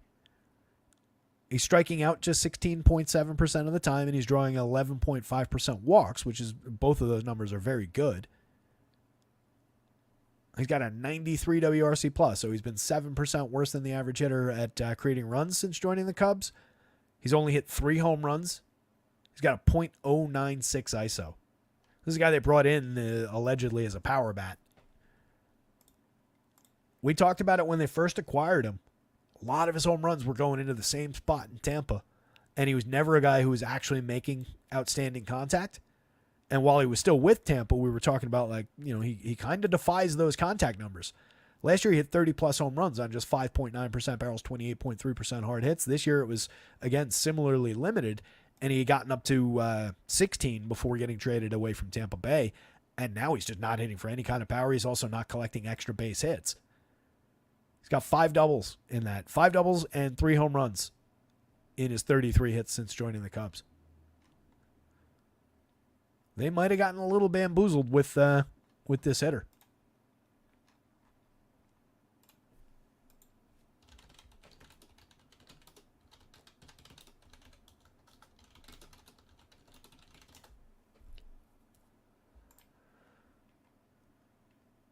Can I get to this quickly? Let's see.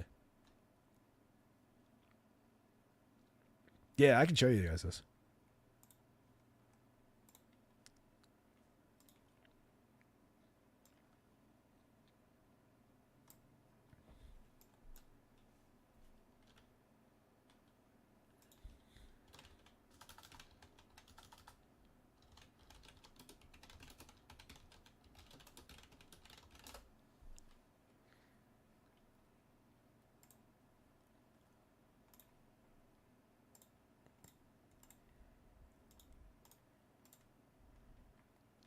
See, these are the home runs.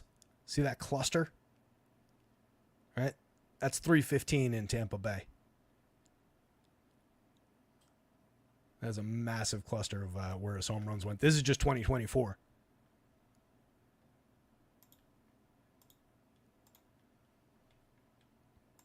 In his 30 plus.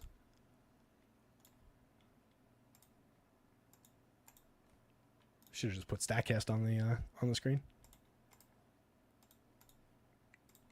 In his 30 plus from last year, again, look at that cluster, just right down the line. Yeah, he's got some out here, but picked up a ton. There's 15 extra home runs just over the left field wall there. Some of those were, not. This isn't all home games, but the vast majority of those were there. So it's been limiting.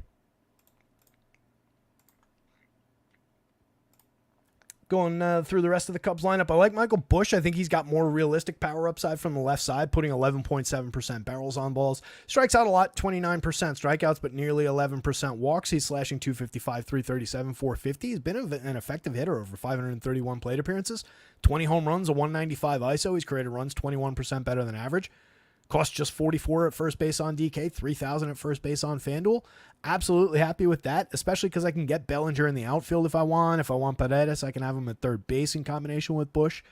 Busch used to have second base eligibility on FanDuel, which was fantastic, but I'll take him at first.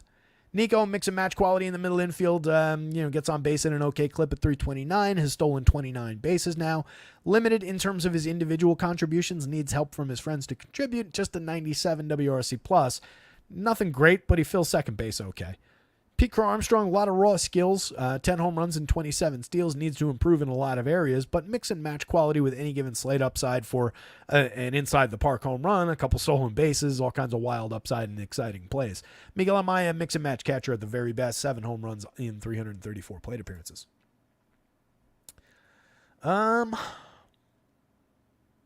Cubs bats.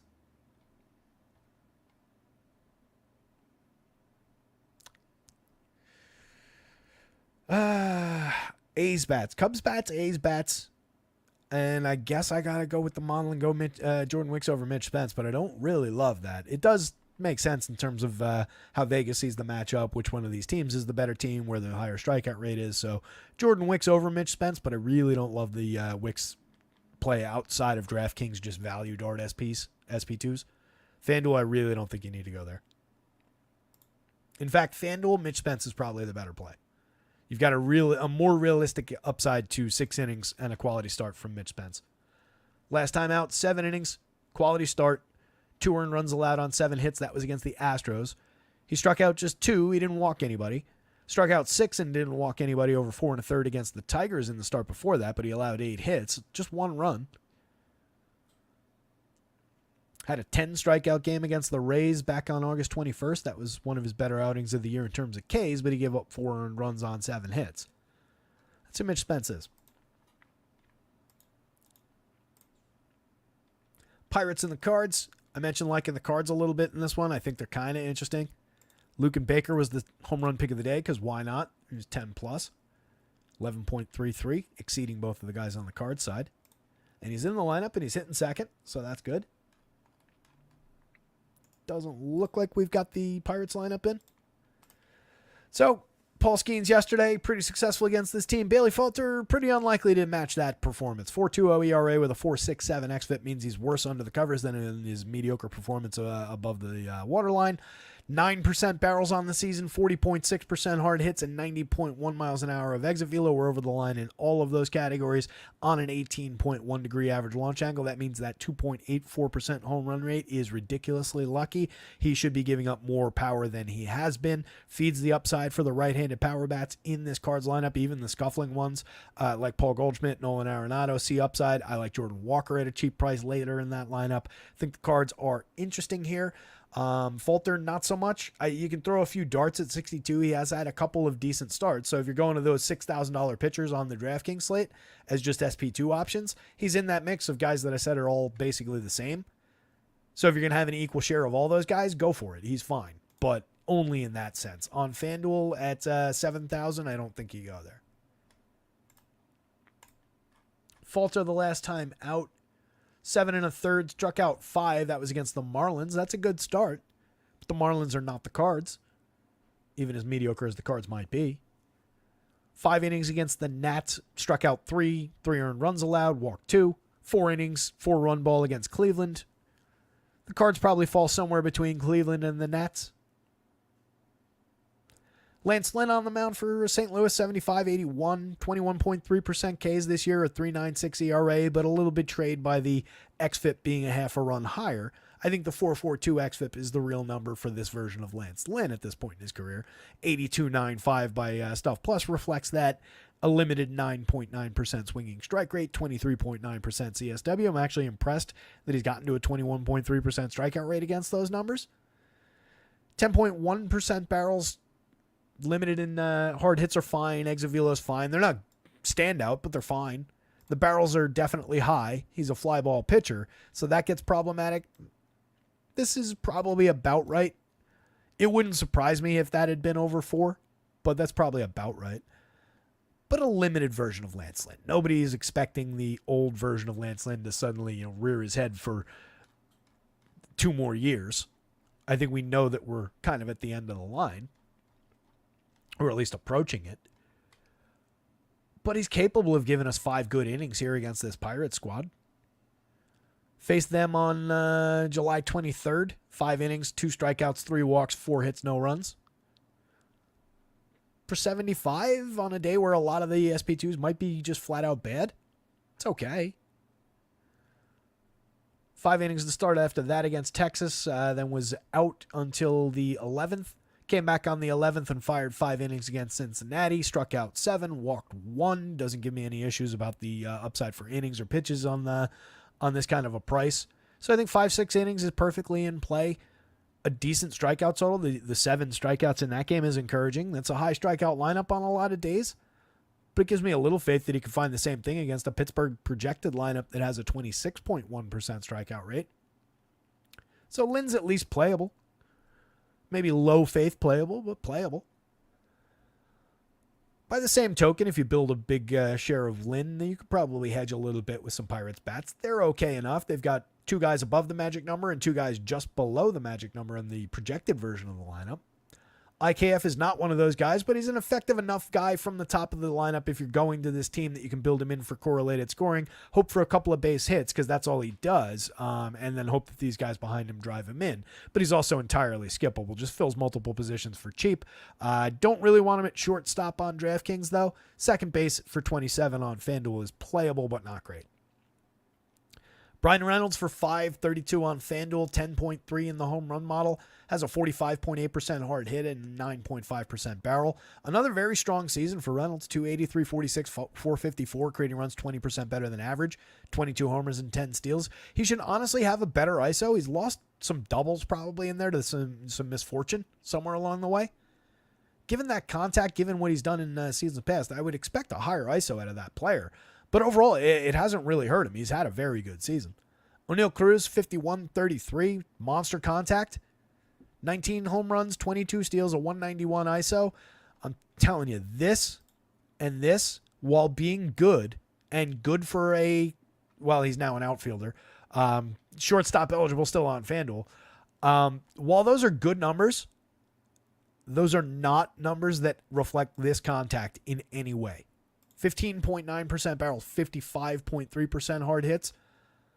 Mark it down, September 17th. I'm telling you right now, O'Neal Cruz hits more than 30 home runs next year. I'm telling you he has better than a 215 ISO next year. Mark it down. There's monster power lurking there. 12.5% barrels for Andrew McCutchen. Still knows how to put good bat on ball, 9.06 in the home run model. He's got 20 long balls on the season, a 189 ISO. Still very good at getting on base. This is an effective year for the veteran. 112 WRC plus, not bad. It comes and goes. He's putting more zeros into your lineup with his 25.6% strikeout rate than he used to. His 11.8% walk rate is down from 15.9 last year. This used to be a guy who would flirt with a 400 on base. 337 is still effective, and you get him very cheap now. Joey Bart, playable catcher at 4,000. He's hit 13 home runs in 249 chances and an outstanding 217 ISO. putting good bat on ball. He's fairly high strikeout as well, but best season of his career so far. Rowdy Tellez, one of the worst seasons of his career, 13 homers, a 151 ISO. He's entirely skippable. If I'm on FanDuel, I'd probably rather have Joey Bart than Rowdy Tellez, just at that catcher first base spot. Nick York, only available on the DraftKings slate. We looked at him yesterday. Seems like kind of an interesting hitter at the dead min. Did absolutely nothing in 3 plate appearances yesterday. Actually, no, he stole a base. So he despite not getting on base, he stole a base. However that worked out, maybe that was in a pinch running situation in a different opportunity. I'm not sure. But regardless, mix and match quality at the dead min. If you're going to Pirates, he helps you get cheap. Jared Triolo, bad season, 27-25. At best, he's a mix and match player. And then Billy Cook, 21-23. His 20 plate appearances, he's not provided much. I don't know much about Billy Cook, I got to say. I think we did this for him already, actually. Because I remember thinking of the Captain Cook joke in my head and then not saying it on the show because it's dumb. And I just did that again. 16 home runs and 21 stolen bases in AAA across Baltimore and Pittsburgh this season. Yeah, he was interesting. 24 home runs and 30 stolen bases with Baltimore's AA team in 501 plate appearances last year, 15-25 in 437 opportunities at high A the year before. So, yeah, not an uninteresting player. I think you can mix and match your way to some shares of Billy Cook for $2,100 if you're on DraftKings. That's 2 ways to get really cheap down there. Like 1, 2, skip IKF, 3, 4, 5. That's not bad. Gives me Brian Reynolds, O'Neal Cruz, Joey Bartic catcher, a second baseman for the dead men, and another outfielder. I fill all my outfield spots. I don't love doing that because it limits what you can do from other stacks where most teams have at least one premium outfielder. But it's not terribly limiting it. It doesn't use shortstop. So you get a high-end shortstop, you can get a high-end third baseman, a high-end first baseman from another team. Or, whatever you want, 3 individuals, however you like doing things. This is only spending $3,600 a player for a stack that does include Brian Reynolds and O'Neal Cruz, as well as Joey Bart, a decent catcher option. That's not a crazy bad value stack against Lance Lynn. And you can obviously take it other ways if you wanted to go. You can't get McCutch instead of Billy Cook, but you could go IKF at short if you wanted to instead of the catcher. And it's the same price basically. And you're getting a little bit more direct line correlation there if you care about that. I don't. This is obviously not a big gap, because he correlates with both of these guys and those guys. This is all assuming that this is what the lineup looks like, obviously. But that would be an interesting little stack. On the card side, I mentioned really liking them. I built my placeholder with them, and I think I'm going to roll with it. Luke and Baker, the home run pick of the day at 11.33. He's hit 2 in his 38 plate appearances in the show this year. He hit 2 in 99 plate appearances last year. So, mixed results. He's sub Mendoza 316 on base in those limited opportunities this season. But he's obviously mashed when he's made contact, 9.1% barrels, 68.2% hard hits in a very limited sample of batted ball events. I do think there's power upside there, though, for sure. In 452 AAA plate appearances this season, he's got 32 home runs, a 3.03 ISO with a 121 WRC+. He hit 33 home runs in 380 opportunities in AAA in 2023, 21 in AAA in 2022. This is all at an advanced age for the minors, which I always do try and call out. He's 27 and a half, so this is no super high-end young prospect suddenly, bursting onto the scene. This is a guy who's always had minor league power, but is probably truly a quad A player. So I do think there's power here, but I don't think there's any kind of suddenly bright shining star. He's probably going to be a high strikeout. You saw 31.3% last year. 3 true outcomes, kind of a power bat if he sticks at the major league level at all. But he's very cheap in this lineup. On FanDuel, you can play him and Goldie in the same lineup. On DraftKings, you cannot.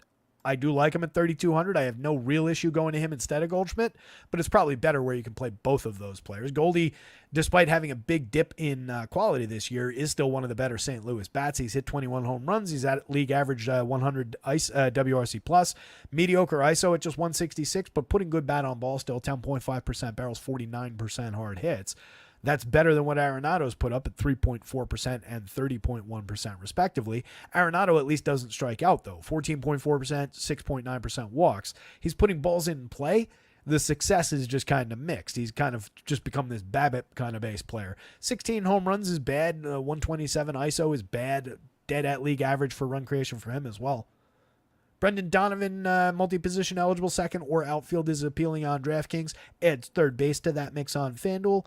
He's an okay player. He's low strikeout, a lot of balls in play. He has hit 12 home runs, getting on at a 336 clip this year. Creating runs 9% better than average. You can always go to Brendan Donovan in your card stacks, but you can always skip him too. He's probably the first player that falls by the wayside for me in most of my card stacks. For example, I went to Jordan Walker instead in the outfield for $2,500 more. I would consider Donovan more at second base, I think, on both sites. But I filled second base a different way on whatever that lineup was. Walker's appealing. He's very cheap. Nobody's going to use him.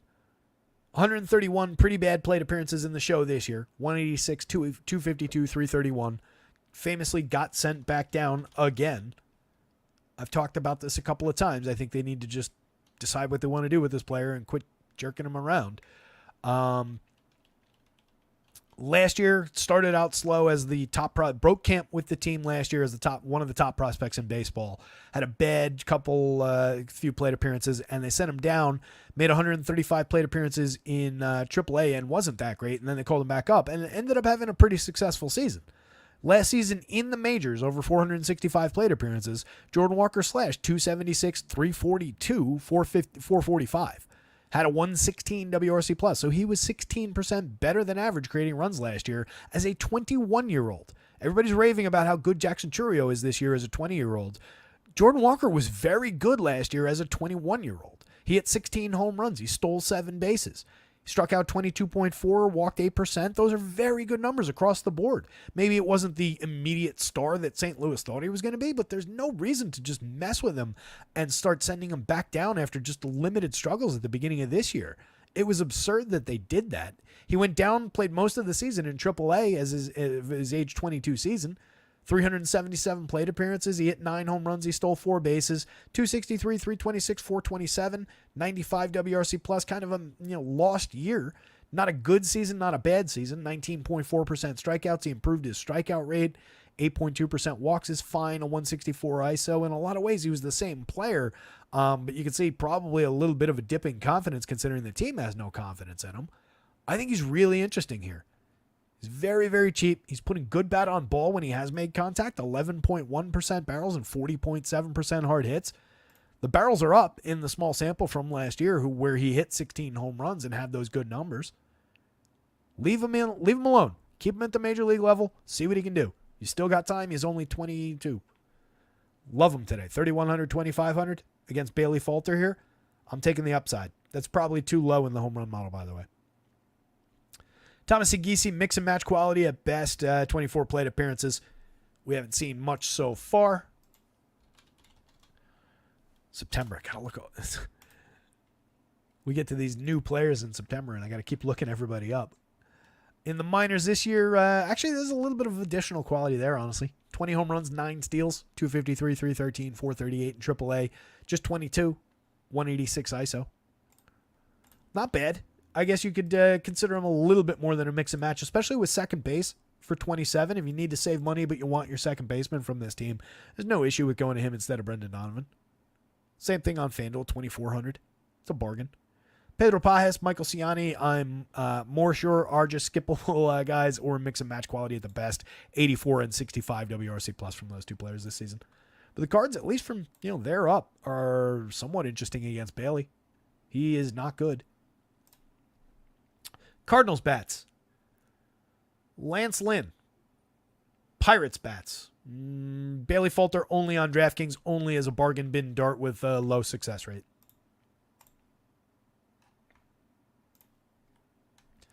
Rangers lineup is in. The Blue Jays lineup is not.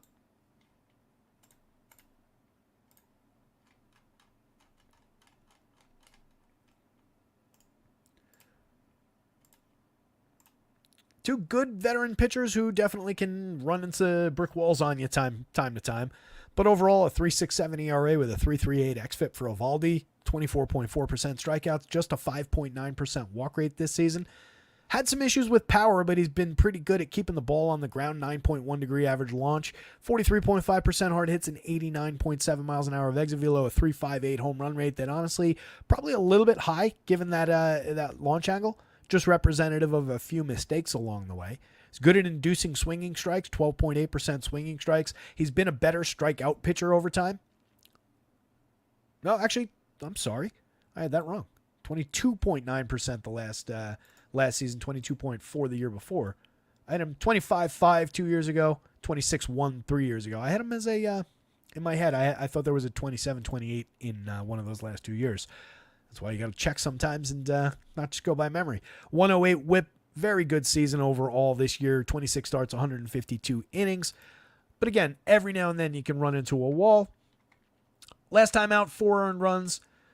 Season worst was 6 earned runs. But he's got a number of 4 or 5 earned run games in here that are obviously not going to give you what you need for DFS. He's also got multiple 10 strikeout games in here and averages in the 6 kind of a range. Definitely effective, but the Blue Jays are a low strikeout. Projected Blue Jays lineup just a 19.6% strikeout rate. So mid-board kind of option at 92, 91. Not the most appealing of the expensive pitchers. Bassett on his side is cheaper, 81.88, despite pretty similar numbers overall. A 4.20 ERA, a 4.08 xFIP. He's had some of that came from some early real struggles in a couple blow-ups. But the average start from Chris Bassett is not far off the average start from Eovaldi this year. 23% strikeouts for him. He's walking a few more. That's where some of the runs come from as well. You guys can still hear me, right? Like 11 different things just popped up for whatever reason.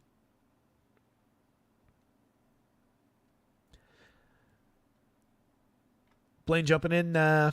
Good comment there from, again, Blaine. If you guys don't know Blaine's from Ace Mine. You can see the Ace Mine logo is right there in Blaine's thing. He's one of the founders of Ace Mine and one of the brains behind the operation there.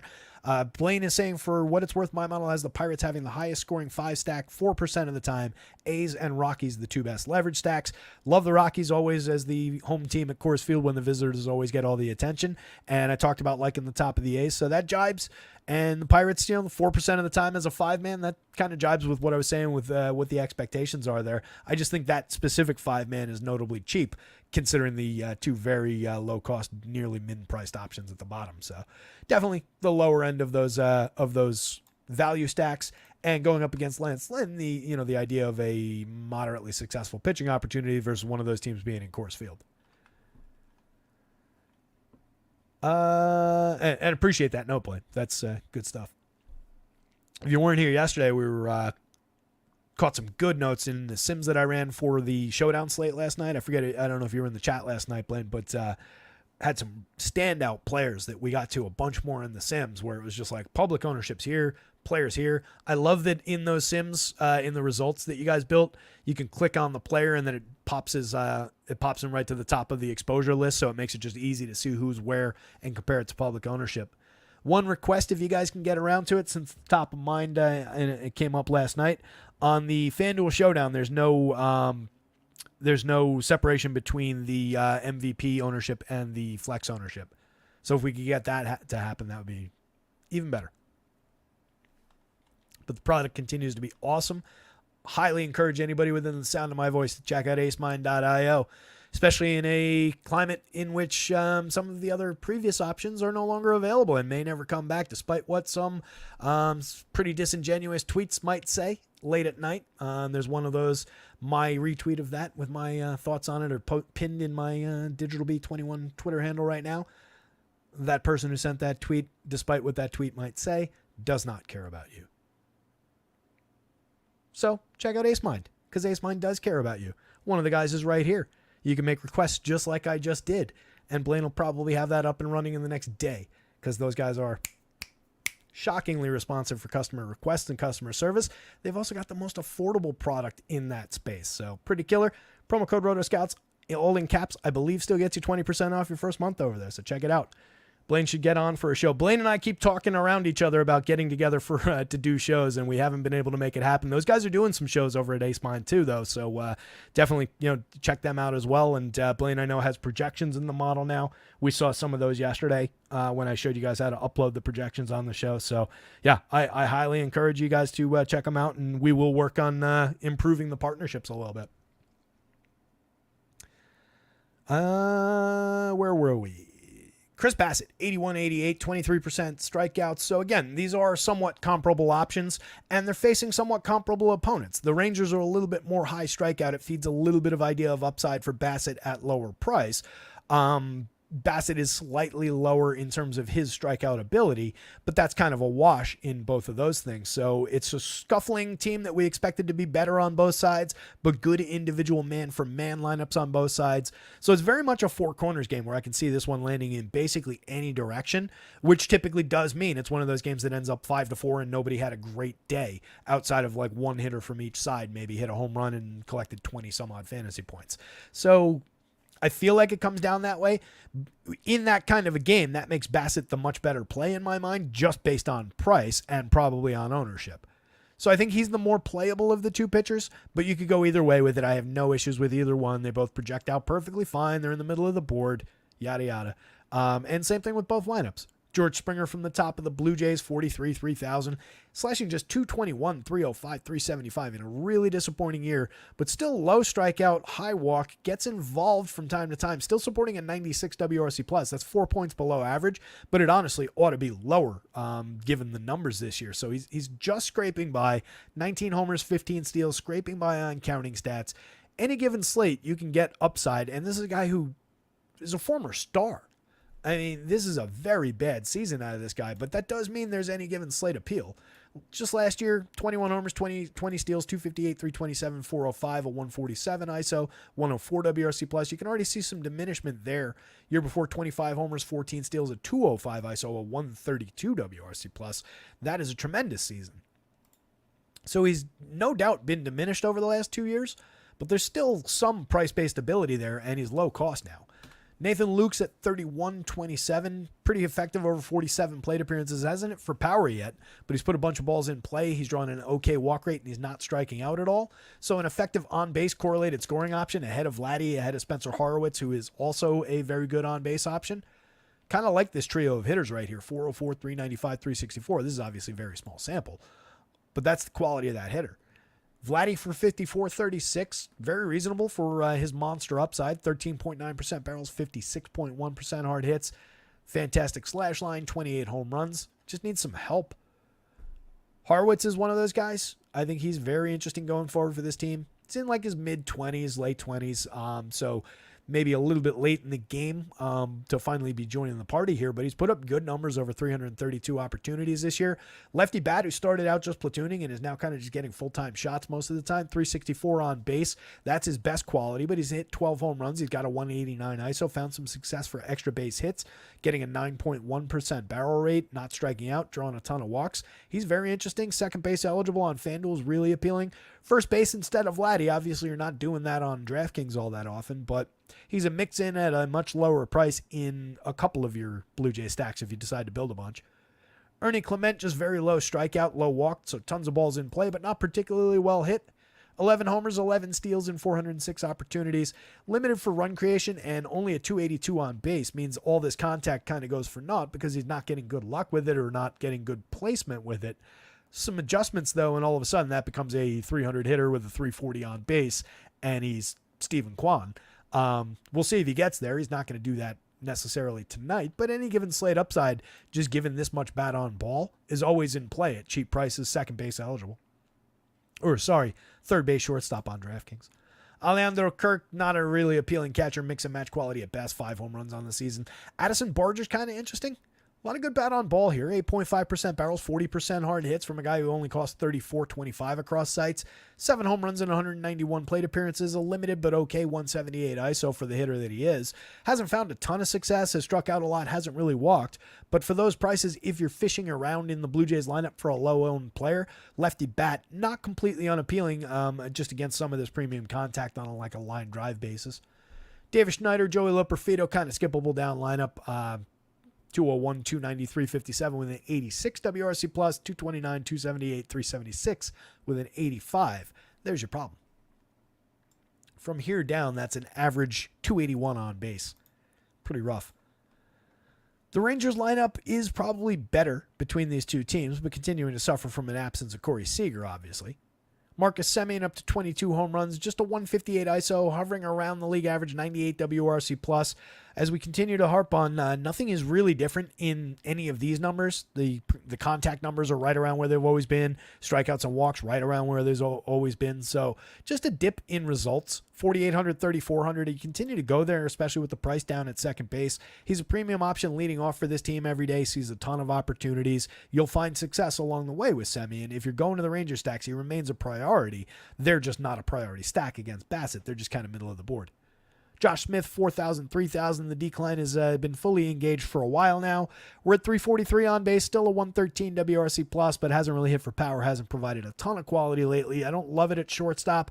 Multi-position on FanDuel, you can still move him around, has a little bit more value there. Wyatt Langford, mix and match quality at best, 11 homers, 15 steals in a mediocre rookie season. Adolis Garcia in a bad season for him, but a decent season for just the average player in terms of the contact. 12.3% barrels, 47.5% hard hits. He's hit 22 homers. He's stolen 11 bases. If you take the name off the jersey and you don't care about average or on base, which I care about on base, I don't care about average. This is an okay counting stats DFS kind of a guy, but we expected a whole hell of a lot more from Adolis Garcia this season. And if you think I'm bitter because he's on the dynasty team, it probably would have been the difference between third place and winning the year. I am. Him and Lubob. It was all the difference. Nathaniel Lowe, 34, 28, 13 homers, 118 WRC plus. Continues to get on base. Continues to be an interesting bat at first base for just 34, 28 from the left side. I'll always go to him when I go to the Rangers bats. I just like the player. I think he's it has a lot of correlated scoring appeal and also underappreciated individual upside. So always happy to get to Lowe. He's no priority. He's no reason to go to the Rangers. But in Ranger stacks, he definitely is interesting to me. Josh Young for more money, 42.29, has power, 7 home runs, a 164 ISO, and 180 plate appearances. Just kind of okay in the ISO department. The home run total's not bad for that many opportunities. 10.2% barrels, 40.9% hard hits. Kind of a dip from last year's production in the contact department so far, but a limited sample and offset by injury and everything. Jonah Heim has 12 home runs in the mediocre 452 plate appearances. Leody Taveras and Justin Foscue at the bottom of the lineup, kind of mix and match quality. Taveras, 10 home runs, 19 steals, 78 WRC plus. Not a great year. Everything in this game is in play, but also you can flip that on its head and nothing in this game could easily be in play, and you just kind of skip it from everything being at middle of the board pricing, middle of the board projections. It's that kind of four corners game. On value, I'll put Bassett on top since these guys project basically the same for different money, and Bassett has slightly a better strikeout matchup. I'll go Bassett, Eovaldi, but then I'll also go Rangers over Blue Jays.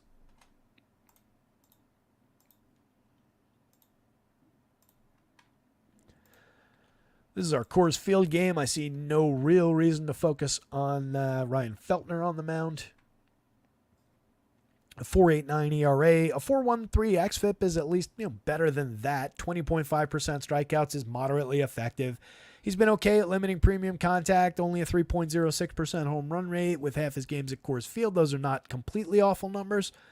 10.5% swinging strikes, just against the best run creating lineup in baseball that is also low strikeout. I just see no reason to go there. It's 61, 6,900. I had to mess with the innings pitched just to get him to project like he does. So don't like it at all. On the other side, Jordan Montgomery for 57, 68 in another lifetime would have been pretty appealing even at Coors Field at those prices. In his relief appearances that he's made recently, 2 out of the 4 were bad. 2 out of the 4, obviously 2 out of the 4 were good. But one of those good ones, he struck out nobody over three innings. He just didn't allow any runs on 2 hits. The other one, he struck out just 2 over 4 1/3. No runs on 5 hits. In between, 3 runs in 2 2/3 with 1 strikeout. 4 runs in 3 innings with 3 strikeouts. Now back to the starting rotation for the season. We're at a 6.25 ERA, and we don't care about ERA, but we look underneath, and it's a 4.74 xFIP. Just 14.9% strikeouts this year from Montgomery. That's despite a 12% swinging strike rate. It's a weird combination of factors. This pitcher on a worse swinging strike rate last year had a 21.4% strikeout rate. Had a 3.20 ERA with a 4.02 xFIP. Montgomery, once upon a time, was a good major league pitcher, just an average DFS pitcher with, kind of low-end results for DFS for strikeouts, but could give you clean innings and reliably clean innings. It's a different guy this year and has been basically all season. Had a decent 6-inning start against this team in a home game in Arizona back on the 14th. 3 earned runs on 5 hits over 6. Booked the quality start. Got the win. 8 strikeouts, 3 walks. That's one of his best starts of the season. At 57 on DraftKings as an SP2, if you have faith that he's going to go 5, which... yeah, that's 6 days ago, so that's fine. 5 is on the board. Even 6 might be on the board. He's typically been a pitcher who can give you innings. It's probably the worst bargain play on the slate, but it's there. At 68 on FanDuel as a standalone, I just wouldn't do it. I really don't see it. It wouldn't completely blow my mind if Jordan Montgomery had an okay day. But getting the 6... coming out of a relief role over the last 3 weeks, getting a high strikeout game, a low run, like all those combination of factors, getting to my quality start on a day with a lot of options, feels really thin here. That's at least a really low price. It's much more about the bats. As Blaine pointed out, this is the, I believe, highest end or second highest end in his numbers team as a contrarian team. I love going to the Rockies when they're at home, when everybody's focused on the road team, and this pretty improved Rockies team gets just completely unowned with the benefit of Coors Field with a 5.5 run total. The Diamondbacks are the better team, no doubt about it. They've got a 6+ implied total. They're going up against Ryan Feltner. They're super appealing today. But the Rockies are easily on the board. Let's see if we got lineups. We do have the Rockies. Does look kind of like I wanted it to.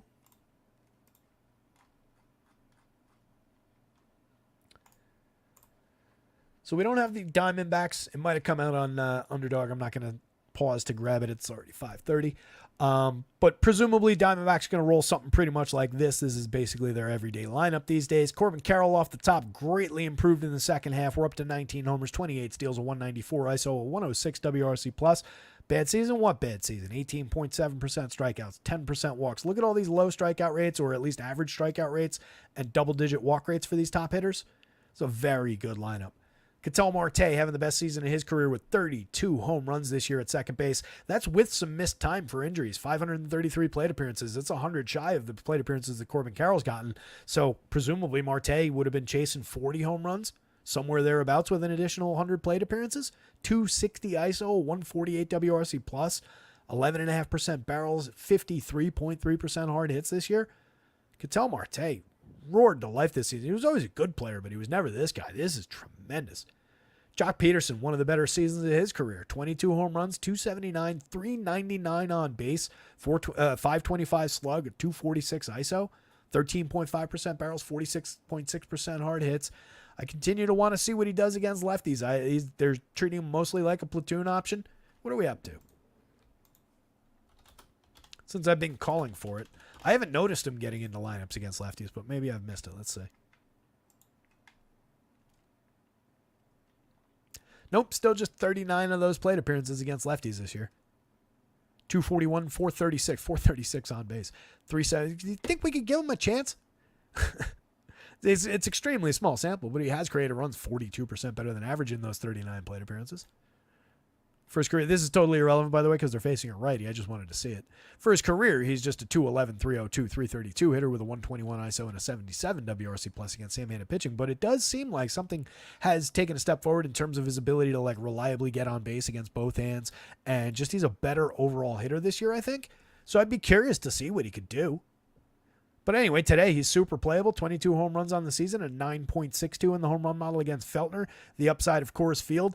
doesn't somehow, with those numbers, cost 5,000 on DraftKings at Coors Field. That's a mistake. 35 on FanDuel is honestly a little light. You could easily have made him 38, 39. Christian Walker at 59, 39 doesn't quite make the superstar caliber pricing for Coors Field.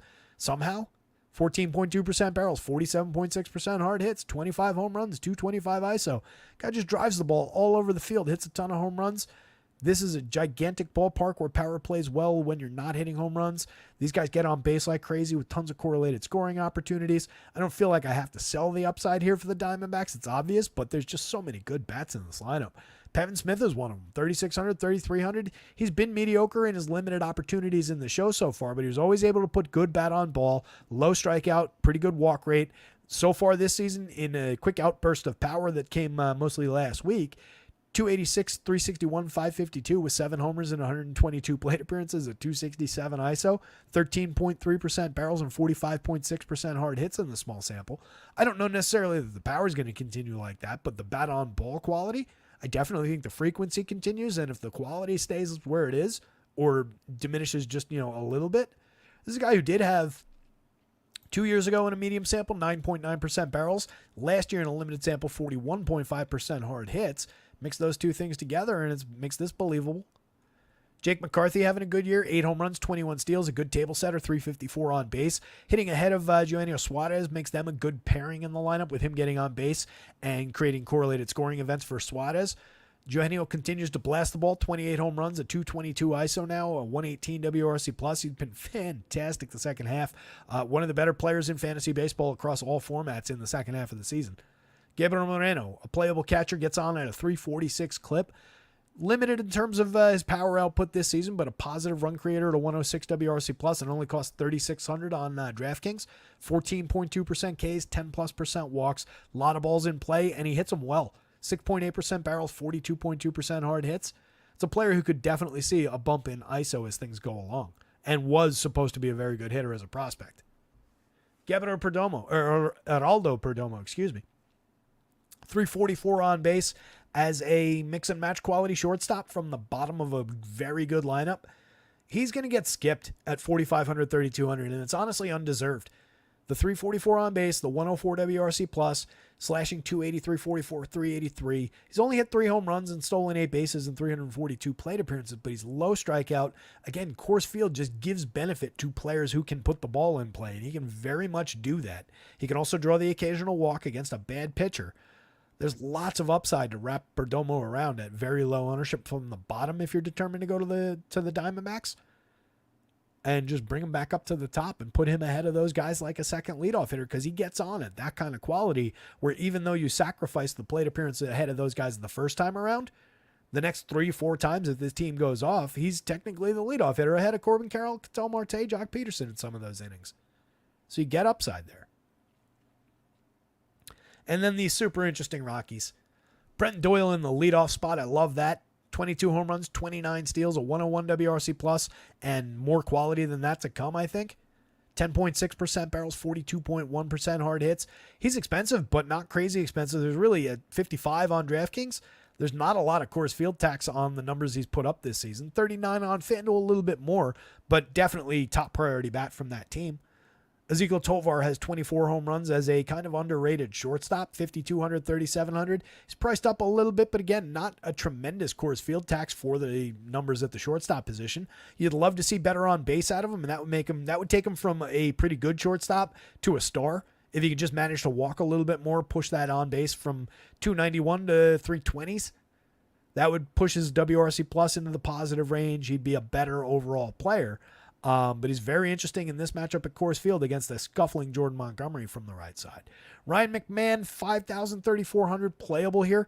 Hitting third against the struggling Montgomery and presumably some bullpen arms. I definitely think he's an option.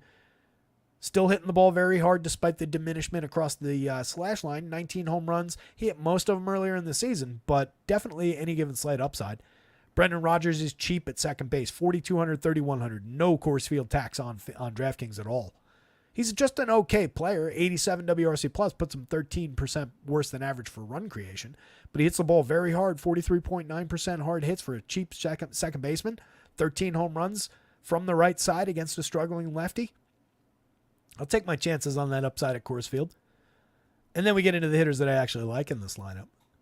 I mean, I like Brenton Doyle and Ezekiel Tovar, but Michael Talia, switch hitter, 17.1% barrels and 49.6% hard hits with 24 home runs and just 410 plate appearances, a 249 ISO.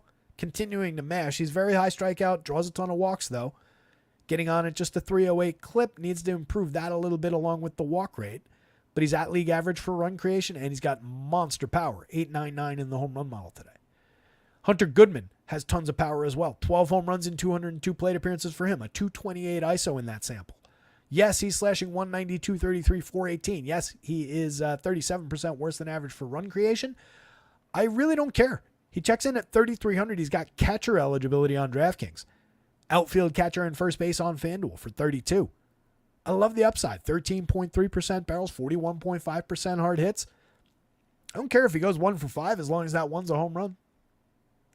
Nolan Jones at 43.29. I will continue to harp on it. This is a player who went 20-20 in just 400 and change plate appearances last year. This year, we're terrible. 3 home runs, 4 steals, and 267 chances. A .096 ISO, a 64 WRC+. Still has a 45.6% hard hit if we need to find something. Still walking 12.7% of the time. There's still appeal there. He just gets on base and steals you a base at these prices at Coors Field. There's upside, and you've basically gotten there for your money. It's a potentially tremendous player late in the lineup. Yes, it's lefty-lefty. I don't know that it matters against Jordan Montgomery. This version of Montgomery who's just pitching to contact and not doing a good job of pitching to contact. I really don't think it matters.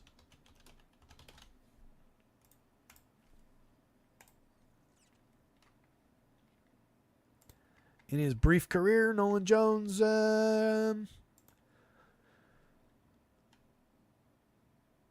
bad at all against same-handed pitching. This year it's been bad, predictably, in a terrible, terrible kind of lost season for him. But overall for the career, and this is going back, the last 2 years, it's 566 plate appearances against a righty. So this basically adds up to a little bit more than a full season. 566 plate appearances against righties, 17 of his home runs, while slashing 259, 361, 452 with a 193 ISO and creating runs 12% better than average. But against same-handed pitching, 266, 333, 417. Those numbers are diminished. The average is actually a little better. The slug and the on-base are diminished. The ISO is definitely diminished at 151, 95 WRC+. By comparison, those numbers are definitely down, but he hasn't been terrible. That's an okay average. It's decent on-base percentage in a vacuum. He's hit 8 of his career home runs in the split, so almost half of his home runs in way fewer plate appearances. So he's got clear home run ability still against same-handed pitching, and this is, again, a very diminished version of Jordan Montgomery. I guarantee you Nolan Jones is going to be under-owned at the bottom of this lineup today. And then Jordan Beck is another right-handed premium prospect for this club. Jordan Beck in 3 levels of the minors after starting the season late.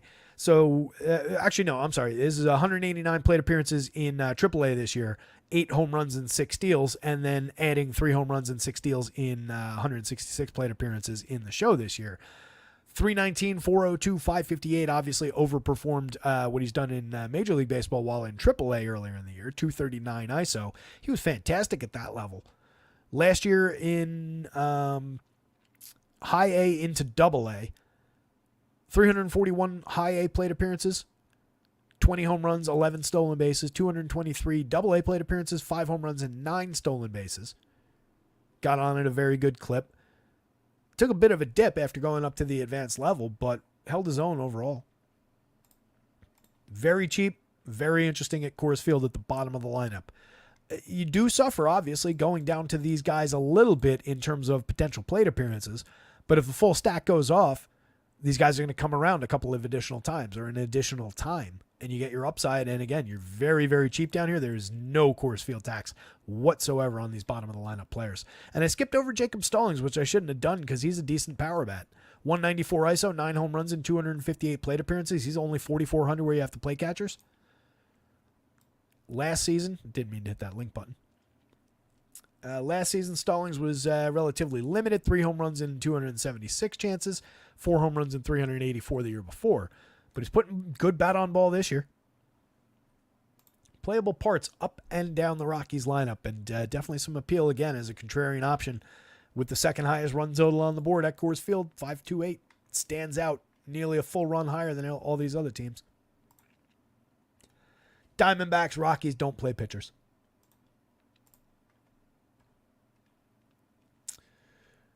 White Sox and the Angels, what a bad game. These two teams I read yesterday, I mentioned earlier in the day the White Sox need to win a handful of games. I think it was 7 yesterday, so I think they won, so probably 6. They need to win a handful of games. Jake Swale says Goodman an elite one-off. I like that a lot. Mom is taking the Goodman 2-home run prop. Woo! A lot of weight going on these Rockies. I love it.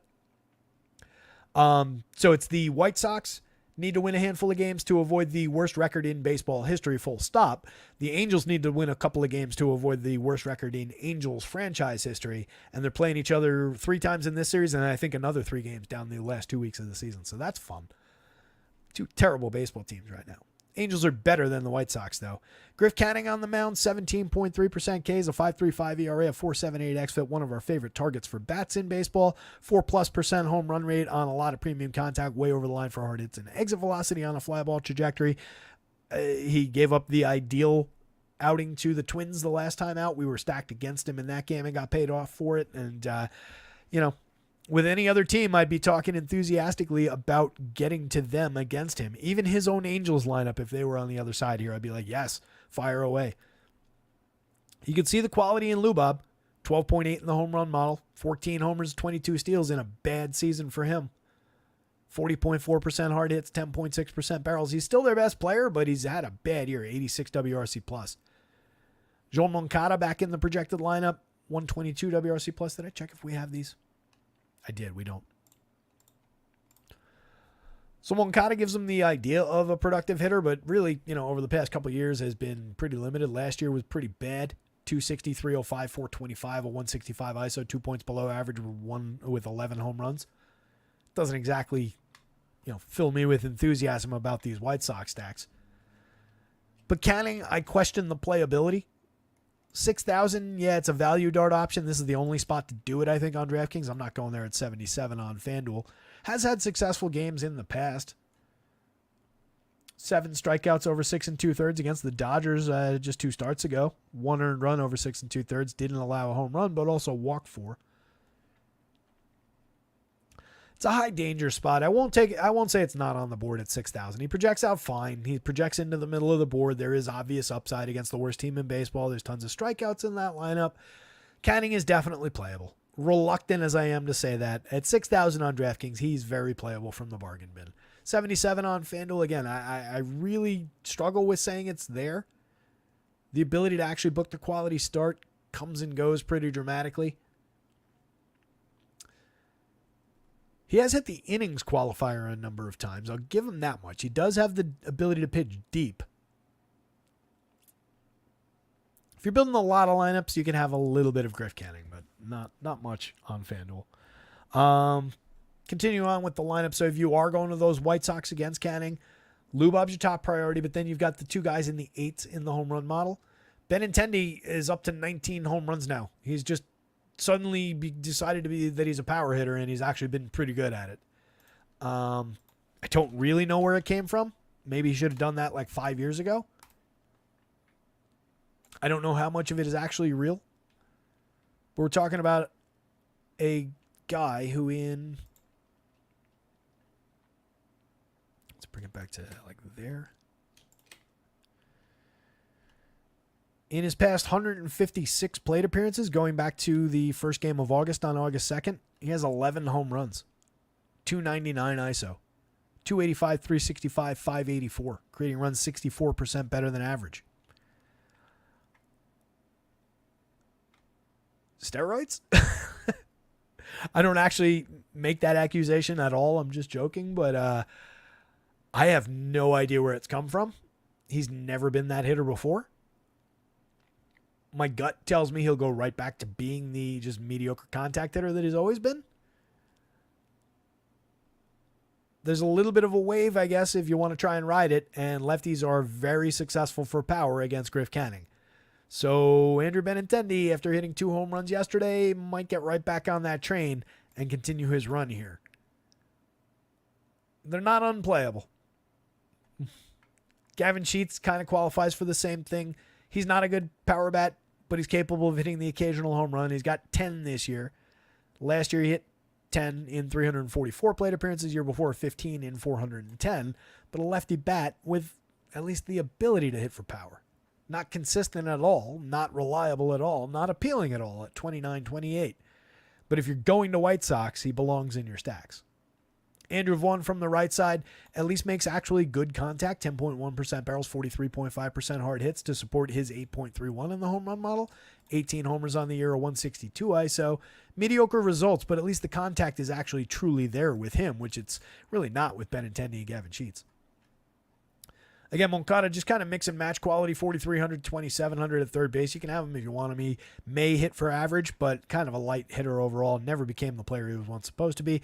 Corey Lee, very cheap at catcher for a guy with 10 home runs, but there's no quality other than the 10 home runs, and even that's becoming limited over 371 plate appearances now. Pretty mediocre. Dom Fletcher is nobody's idea of a talent at the dead min, and Jacob Maya hasn't done much in his mediocre career so far. The Angels bats going up against Davis Martin. I think they're going to be pretty popular as a, quote, contrarian stack. They're drawing one of the better mid-board projections or implied totals at 443. That's the technically third highest non-Coors Field total. It's just a challenging lineup, but they're going up against kind of a limited pitcher. That said, maybe Martin's a little sneaky. I just noticed that he is above average by Stuff Plus. 6 innings, 2 starts ago against the Red Sox. He went 6, gave up just 3 hits, 1 earned run, low strikeout, just 3 Ks, but that's not a terrible start. They didn't win that game, obviously. It's the White Sox. But that was a quality start. He completed 6 innings against the Athletics at Oakland back on August 7th. 4 strikeouts in that game, 2 hits, no runs. That was his only 2 quality starts of the year. Has not had a win. So that's a little bit limiting. But over 41 and a third, 8 starts. He does have a 4.14 ERA, a 4.31 xFIP. If we're talking about, $6,500 pitchers, maybe you could do worse. I think Davis Martin, actually, I'm a little bit suddenly kind of intrigued by this option on DK. On FanDuel, I don't think you need to chase it because the quality start is probably not coming. But I'm intrigued by this, the 11.3% swinging. 21.7% strikeout rate is not good by any means, but it's not elite or exceptional by any means, but it's at least around the league average. And this is a good swinging strike rate that tells me there could be a little bit more there. 27.5 could be a little higher off of that swinging, but it's not tragic. Again, Stuff Plus likes the arsenal. Good at keeping the ball down. 10-degree average launch. 9.1% barrels. He's made some mistakes in there. That's where those that still good low home run rate comes from. That's where those balls went. But against the lineup with a 26.7% projected strikeout rate at 6,500, it's entirely low faith, just a value bin dart. But he actually, despite what I was saying earlier, I'm a little bit more intrigued by this now.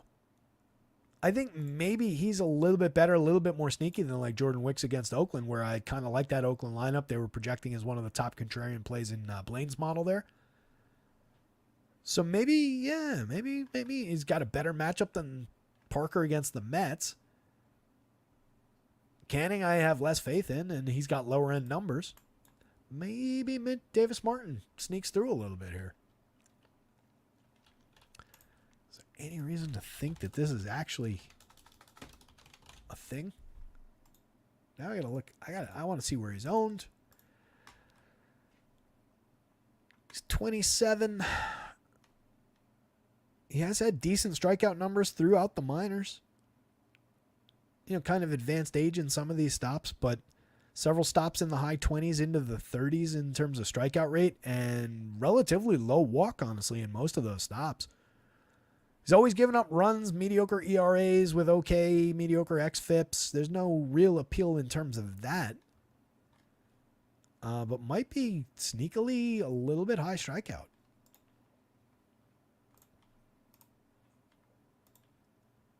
I know we're going down a Davis Martin rabbit hole here at the end of the show. But bear with me one second.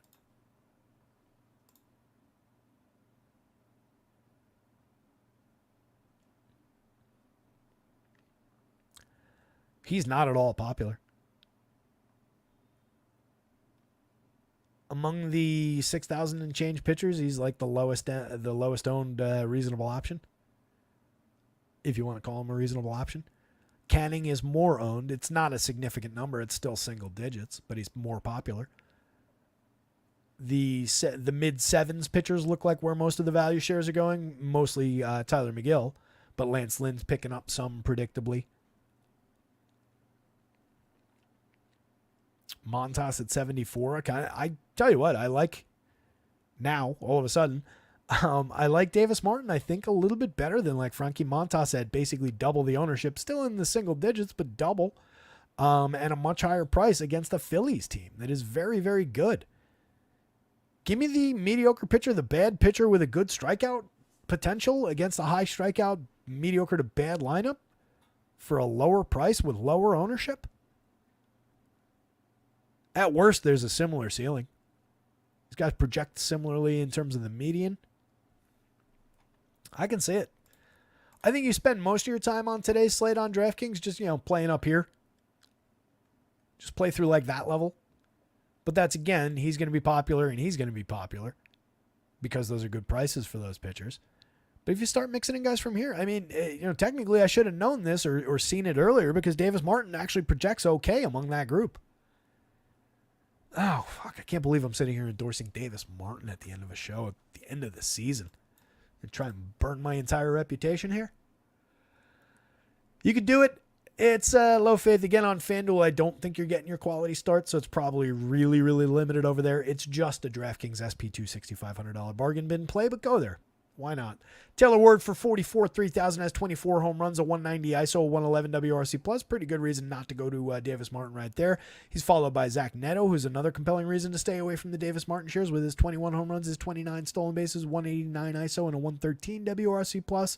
Shanuel is a good bat-on-ball player who's seen mixed results. 13 home runs, but a very solid 344 on base, a 104 WRC plus. I feel like it's a player who will improve as time goes on. He's a low strikeout, high walk option. A lot of good qualities there, just not the power bat that maybe he looked like in Flash is getting to those 13 home runs. Very limited contact. Nico Cavadas, more realistic power. 3 home runs in 77 plate appearances, putting pretty good bat on ball, 40% hard hits, but strikes out a ton, 36.4% Ks so far. Logan O'Hoppe, 11.9% barrels and 46.5% hard hits, 19 home runs. One of the more playable catchers at just 38 where you got to have the position, 29 where you don't, 6.18 in the home run model. You can play that. Mickey Moniak for 33.27 has 14 homers and 7 steals. Eric Wagaman has a pretty empty 20 plate appearances.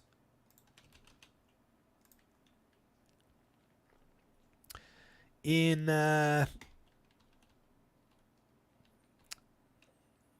495 plate appearances across AA and AAA this season. He's got 17 home runs and 10 steals, a roughly 185 ISO, like a 125 WRC plus. It's been all right, but I think it's just kind of mix and match quality. He's mid-20s. He's 26, so he's playing a little bit of an advanced age down there. Seems like another guy that's just kind of lost as a quad A player. But I won't take him completely off the slate because he's the dead min on FanDuel. So if you're going to Angels bats against a very gettable pitcher like Davis Martin, you can definitely include him to help lower your pricing. Gustavo Campero, 2,000 on both sites. Dead min price. Know nothing about the player. Bear with me. Gustavo is also 26 years old. Yeah, he is about to turn 27. Former Yankees farmhand. Didn't know that. Campero in like 430 some odd plate appearances across AA and AAA, 14 home runs and 29 stolen bases. Most of the work, I'm just going to give you the AA numbers. 373 of those plate appearances were AA, 14 homers, 29 steals, all came at AA. 279, 394, 494, a 215 ISO, 64% better than average grading runs. But again, was playing in AA as a 26-year-old. So again, probably a quad A type talent at best, but he is the dead min against a pretty much a nothing kind of a pitcher. Strikeout wise, he did very effective at limiting strikeouts, mid-teen strikeout rate at basically every stop in the minors. Wagaman was high strikeout when he was younger at an appropriate level and then got better at it, but that's kind of just goes along with the age. So probably bumping up to the show, maybe a strikeout target. But again, there's not much difference between Davis Martin, your average minor league pitcher, really. And then Charles LeBlanc is at the bottom of the lineup.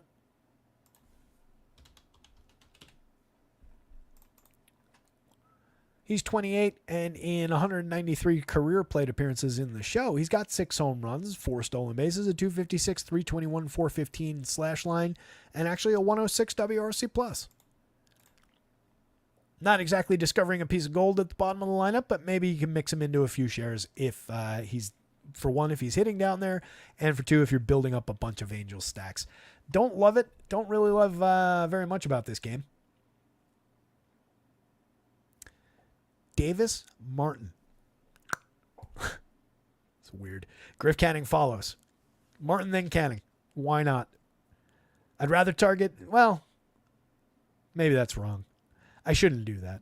I won't do that because Canning is cheaper on DraftKings, and we're only talking about them on DraftKings, and it's the White Sox. So it is Canning above Martin, but I think Martin sneaks in and gets kind of interesting, and he does out-project his opponent, and he does have good strikeout against a similarly high strikeout team. It's really neither of these teams for bats, but it's definitely Angels above the White Sox if you want them. A very bad team and a good team that's potentially going to be limited by facing a very good pitcher. Both teams on this one checking in at sub 4 runs, and 3.5 runs for the Yankees is very low. Speaks to the quality of Brian Wu. He's pitched to a 2.38 ERA this season, 3.85 xFIP. The truth is probably somewhere in between with this pitcher, but he's outstanding at keeping runners off the bases. 0.82 whip, a 2.5% walk rate. Even against a team that knows how to draw walks at an aggressive clip, Brian Wu is unlikely to lose a lot of these Yankees hitters.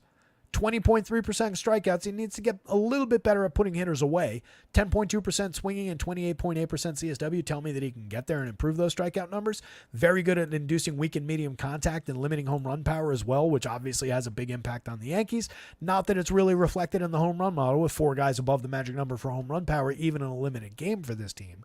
So it's challenging to limit the Yanks as much as they need to be limited in this spot against Wu, where I truly think that Wu is the better option between the two things. 8,600 across sites helps that as well. He's fairly priced. There is obviously a major, trap door that he's standing on any given slate. This Yankees team can explode against a good pitcher. Even the best in baseball can succumb to the quality in this Yankees lineup. But I favor Wu in this one, and it's a very fair price to find out. There are strikeouts in that Yankees lineup, 23.9% for the projected version. We don't have a confirmed, but 23.9% is enough to chase in the projected version. 8,800 for Luis Gil on the DraftKings slate is not bad. 9,500 is a little aggressive on FanDuel. One of the reasons I continue to say that Gil is pitching above his head is that monster 12.3% walk rate. Over time, that's just unsustainable. That will catch up with you at some point. You cannot continue to put runners on via free pass that often.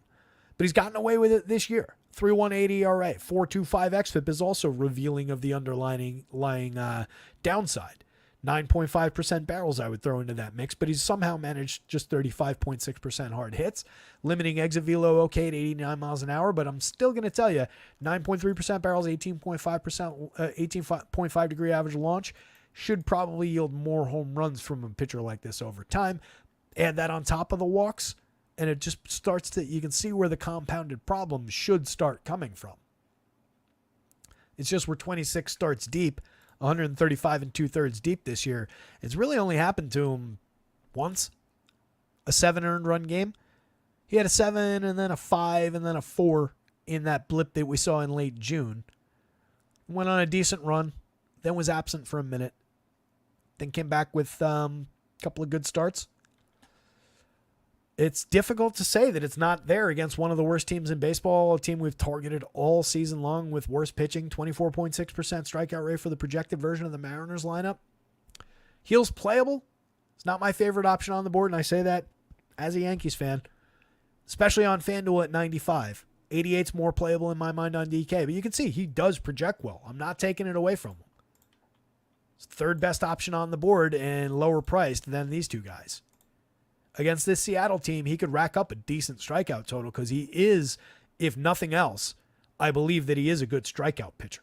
27.5%, I believe in that. Good CSW, a good swinging strike rate, decent CSW. I just think the runs, the walks, the power, things normalize eventually. If you go into one of these two lineups, it is the Yankees, but I do think you could roll some shares of Mariners as kind of a low-owned, low-cost team against the idea of some walks, against the idea of some potential power. You got to ignore their aggressive strikeouts. You got to buy into a little bit of an idea of some of these power bats, some of these guys who've been scuffling all season. But I think they are playable in a low-owned kind of a sense. But the Yanks are the priority. Gleyber Torres, at least yesterday, was on a on-base streak. He's pushed his on-base to 327. As I've pointed out a bunch of times, if he starts getting on base ahead of Soto and Judge, it's going to push everything up for him in terms of the quality. And he's up to the league average 100 WRC plus. He's got 14 home runs on the board now. 251, 327, 370.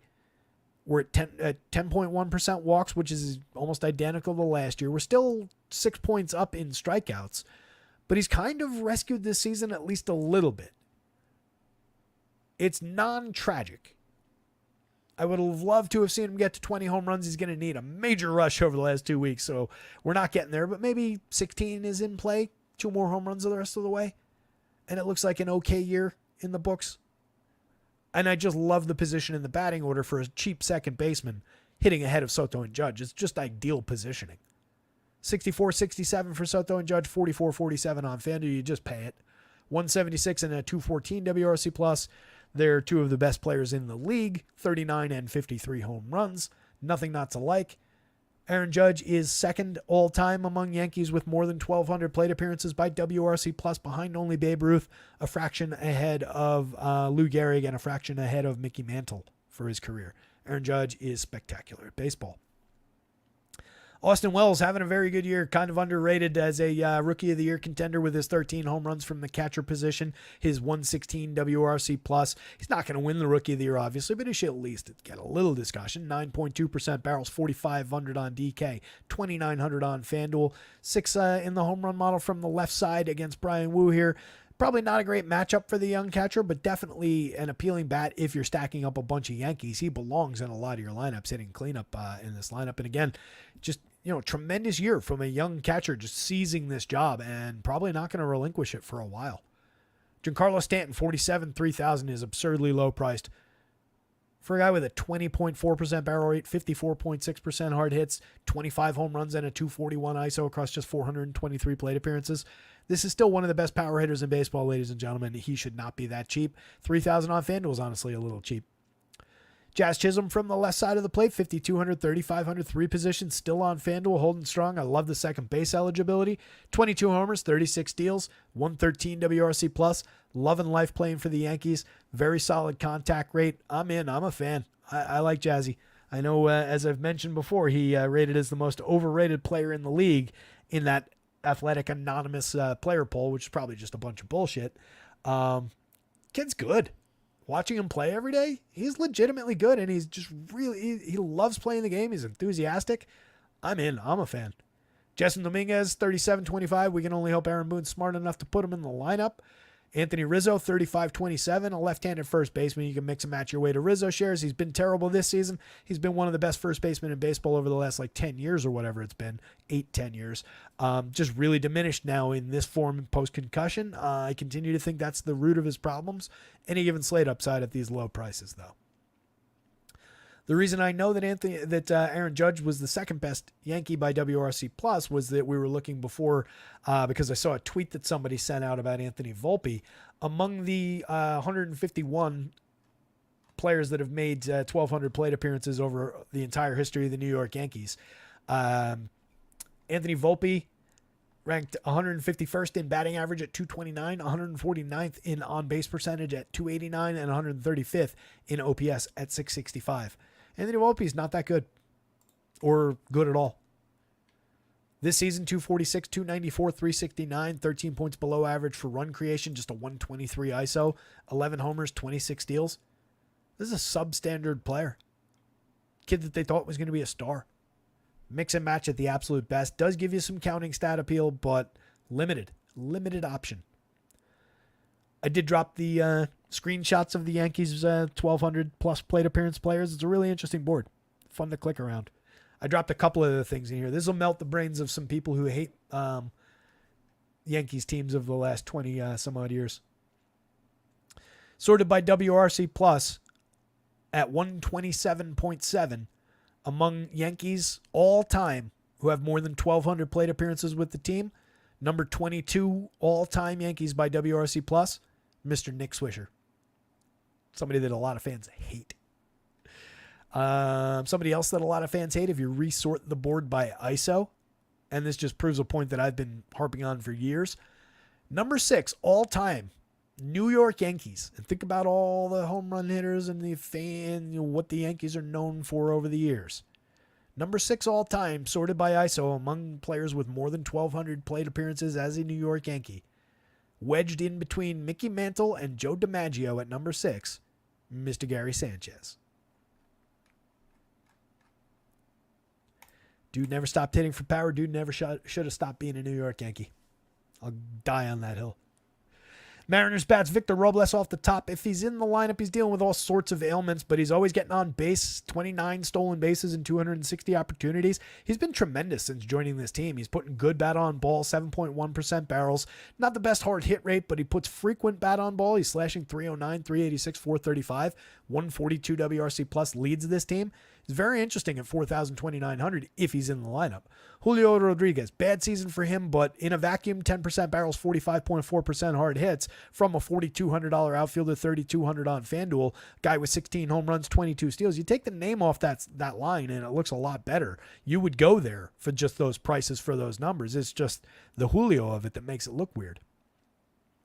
Cal Raleigh, 43-33, 30 home runs on the season, 215 ISO, fire away at catcher. Randy Arozarena, 41-33, 20 home runs, 20 steals in a down season. That's a 2020 year and 598 plate appearances. This is another player where if you take the name off, if you just look at pretty decent contact, good walk rate against a medium-high strikeout rate, 2020 season, 115 WRC plus, gets on base at a good clip, just a bad average, 177 ISO is okay.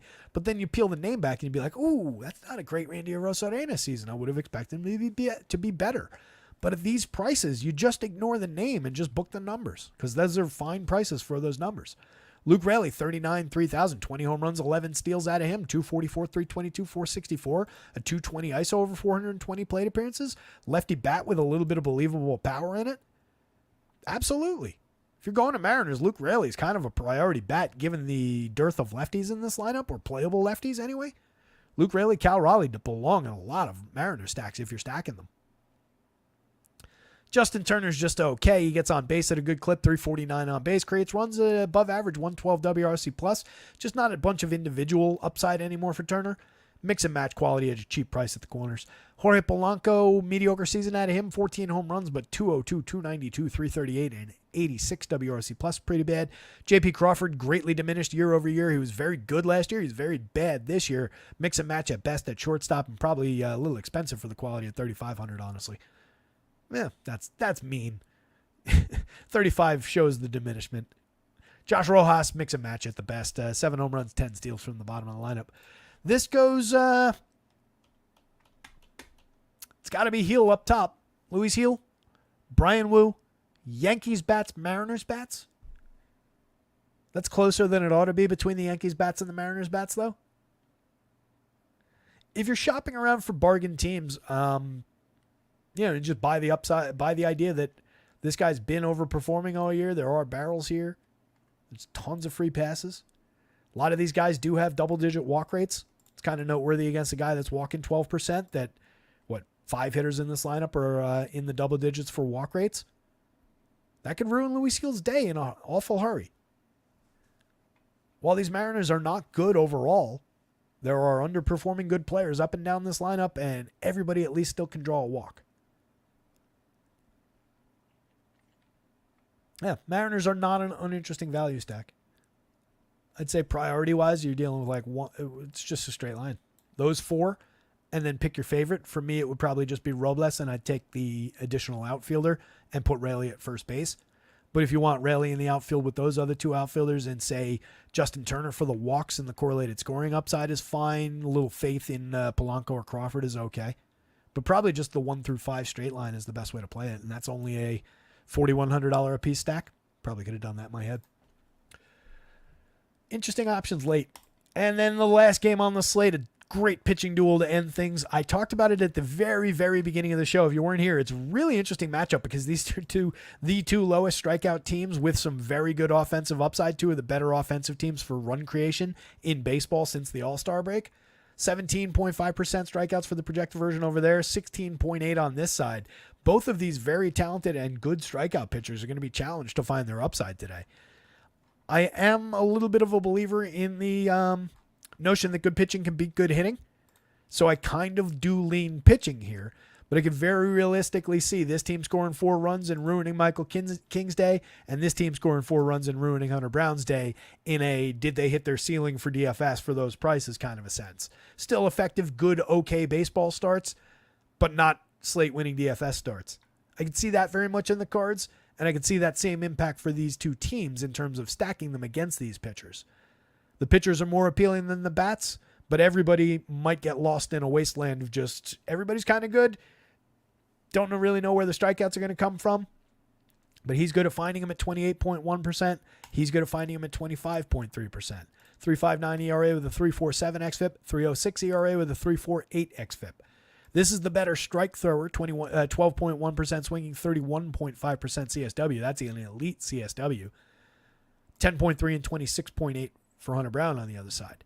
Brown's been very good at limiting premium contact and power. King's been better. 29.6% hard hits, 30.5% hard hits across the way, 85.4 miles an hour of exit velo, 86.1 miles an hour of exit velo. Both guys operating in the 2.5% home run range. Both guys sub 6% barrels. Both guys reasonable. Hunter Brown a little bit better at keeping the ball down, 9.8 degree average launch versus 14 degrees for King. A little bit easier to elevate against King, but also more swing and miss against King. Really, really interesting matchup for these players, these hitters, these pitchers. The only guy in both teams above the magic number for home run upside is actually Kyle Tucker, although Jordan Alvarez could easily have been there too. I was actually expecting that to be Alvarez as I started that sentence, but Kyle Tucker's believable up there and totally justifiable in that spot. I like both, honestly, the trio of Altuve, Alvarez, and Kyle Tucker. If I had to take a 3-man from this game, that would be it. But you can make a similar argument for Arraez, Tatis, and Machado, or Tatis, Profar, and Machado. Jackson Merrill's in that mix as well. Both these teams are deep. Neither of these teams strikes out. Both these teams have good run creators. The average WRC plus for the Astros for the 9-man for the projected is 121, even with those two low-end marks in there. Same thing for the Padres, 115. We've got the strikeout rates there. All the elite hitters on both of these teams are the low strikeout guys. The higher strikeout rates come from their mediocre players. So really, this is going to be a fun game. I'm going to watch this one later. Altuve, 51, 33, 302, 357, 447 slash line, 19 homers, 22 steals. Future Hall of Famer at second base. Just plug him in. 59, 38 for Alvarez. Not unfair for a guy with 34 home runs at 258 ISO. 66% better than average creating runs and has been one of the best hitters in the major leagues over the last couple of years. Definitely can get into some Jordan Alvarez if I'm stacking up Astros, but it's not a great spot against King. Jainer Diaz, we've talked about him all season long. 576 plate appearances for an everyday catcher-eligible player. 298, 325, 446 this year. 16 homers, a 117 WRC+. Very good bat-on-ball player and good results for it. Kyle Tucker at 58-39 has 20 home runs and 10 steals in just 297 opportunities. Fire away with the lefty. Alex Bregman, 48-31, 23 homers. 186 ISO, 113 WRC+, did a great job rescuing his season. It just looks like himself. 13.7% is the lowest strikeout rate on this team for anybody not named Mauricio Dubon. John Singleton for 3,026 gives you the idea of lefty power. 13 home runs in a half a season of plate appearances. Jeremy Pena, playable shortstop, but no real upside. 15 home runs, 17 steals. Not no upside, but an unreliable upside. A middle of the board average kind of a player. He's like the exact middle of these guys are elite, these guys are good. Then there's Jeremy Pena, then there's the bottom guys. Jason Hayward on this team now, if he's in the lineup, he's mix and match quality. Still hits the ball very hard from the left side, has 8 home runs and 230 plate appearances, a 192 ISO in a part-time role. And then Dubon, another player, just doesn't strike out, 13.3% Ks, just 3.6% walks, so tons of balls in play, 2,600 at third and outfield on DK, 5 position eligible for 2,500 on FanDuel. It's going to keep you involved, going to make you interesting. On the Padres, Luis Arraez, setting the table well, 114 WRC plus, a 356 on base, up to a 323 average. Has been very good for this team. Struck out for the first time in like 150 days or something yesterday. He's just ridiculous. 4.2% strikeouts over 636 plate appearances, 3.8% walks. Just everything is put in play. Best upside in baseball for 3 hits, 5 hits on any given slate. Fernando Tatis, 5,000, 3,600, 18 homers, 9 steals, 281, 348, 483. Nothing wrong with that. A 202 ISO, 136 WRC plus, making killer contact. He's very cheap on DraftKings at 5,000. I don't really understand that price. 36 on FanDuel is correct. It's obviously a good pitcher against, but they didn't create that price based on the pitcher matchup. That came out first. So I question where DraftKings has Fernando Tatis priced and continue to look for him the rest of the week against the Astros. Profar 45-34, hit his 23rd home run, I think, right? He hit a home run last night, right? 23 home runs on the season. Either way, having a very good year. We talked about him throughout. He's holding down his numbers. Still a 44.7% hard hit rate, 15% strikeouts is very, very good. He's cheap in the outfield on DK, not so much on FanDuel, but playable. Machado for just 4,900 after normalizing his numbers. It's weird. I don't remember. I think he was hovering in that range and 5,000 plus for most of the season. Now that he's corrected course, up to 26 home runs, a 193 ISO, 122 WRC plus, a strong slash line, honestly, 277, 327, 470. Good premium contact numbers, and he's below 5,000 at third base. Totally playable. 34 on FanDuel is easy to get to. Jackson Merrill and Mark Vientos are the 2 members of the guys who need to be more highly priced. Jackson Merrill has a very good shot at winning the Rookie of the Year.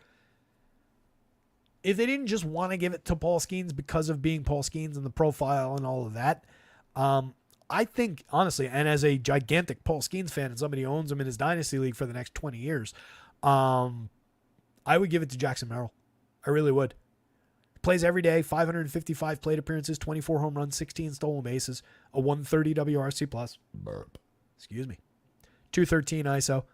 24, said the home runs, 293, 22, 504 slash line. 11.2% barrels, 44.2% hard hits. That is a fantastic rookie year, and especially in a year where a lot of rookies disappointed. I would give it to him. I really would.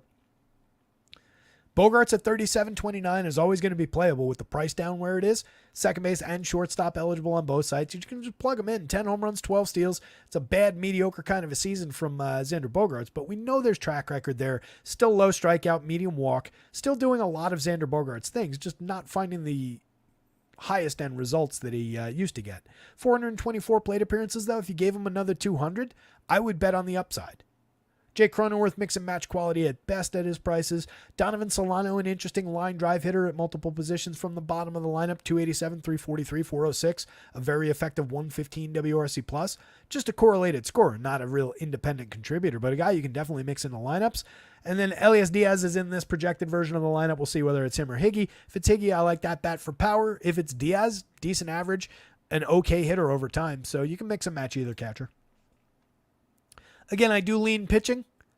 I'll take, give me Hunter Brown slightly ahead of Michael King, the way the projections have it. Cheaper option, slightly better matchup. I'd rather target the Padres than the Astros if I absolutely had to. That said, I think you can safely stay away from basically everything in this game or play anything in this game. It's a really tough one to rank. I'll go Brown, King, Astros, Padres.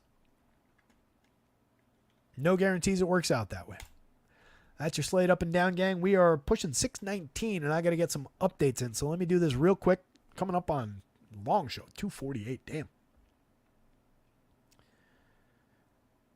McGill, yeah, that would have been my. Canning is coming up for value over in Blaine's numbers. Interesting. We talked about it. I tend to target him more, but I can believe it. It's going up against the White Sox, easily the worst team in baseball. Very little upside on their side. I think Canning pulls more ownership, though. I would have thought that, not more than McGill, though. McGill's higher end and higher priced. I'd be curious to see where Canning rated out against like Davis Martin and those guys, though. 8 Games here. What's up, 8 Game? Good to see you. Good evening and good luck. Or he was leaving.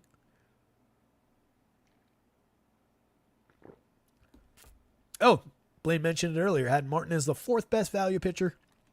Canning, McGill, Montas, and Martin. Interesting. We have Montas different. Not a big believer in Montas. Not against the Phils, too. Track record, history, there's some there. Was once a good pitcher, but it's been kind of a minute. But going to be low owned. Obviously, the DFS of it is the more important factor.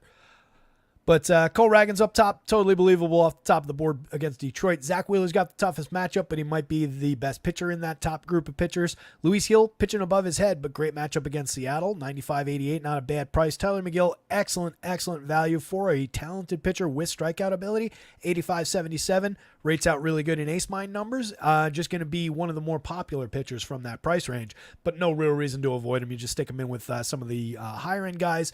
Those are going to be the obvious combinations. And then if you take McGill and pair him with a Lance Lynn, pair him with a Chris Bassett, pair him with a Brian Wu if you want to target the Yankees with a under-owned pitcher. Get to some of those mid kind of combinations, and then you can even use McGill at 77 in combination with some of those lower end, the Cannings, the Martins of the world, the Mitch Parkers of the world.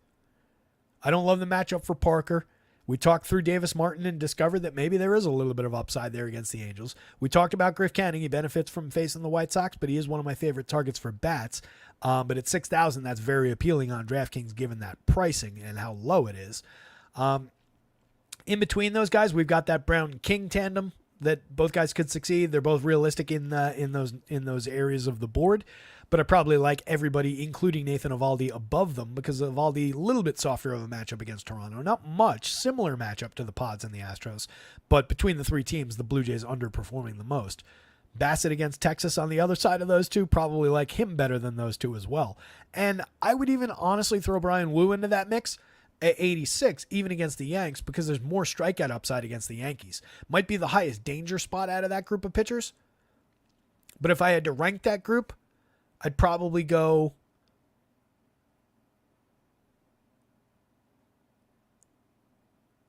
I'll give it to Bassett, honestly, because he's the lowest price out of everybody. I'd go Bassett, Eovaldi, Wu, Brown, King. But they're all, that's just reordering all these guys. I wouldn't move them like up or down the board. I think they're all essentially equivalent options for similar prices. But Bassett at a similar projection on matchup gets through at the lower price. That's why I moved him up. Knock Eovaldi down a peg behind Bassett because of the higher price against a lower strikeout team, and a good opportunity there.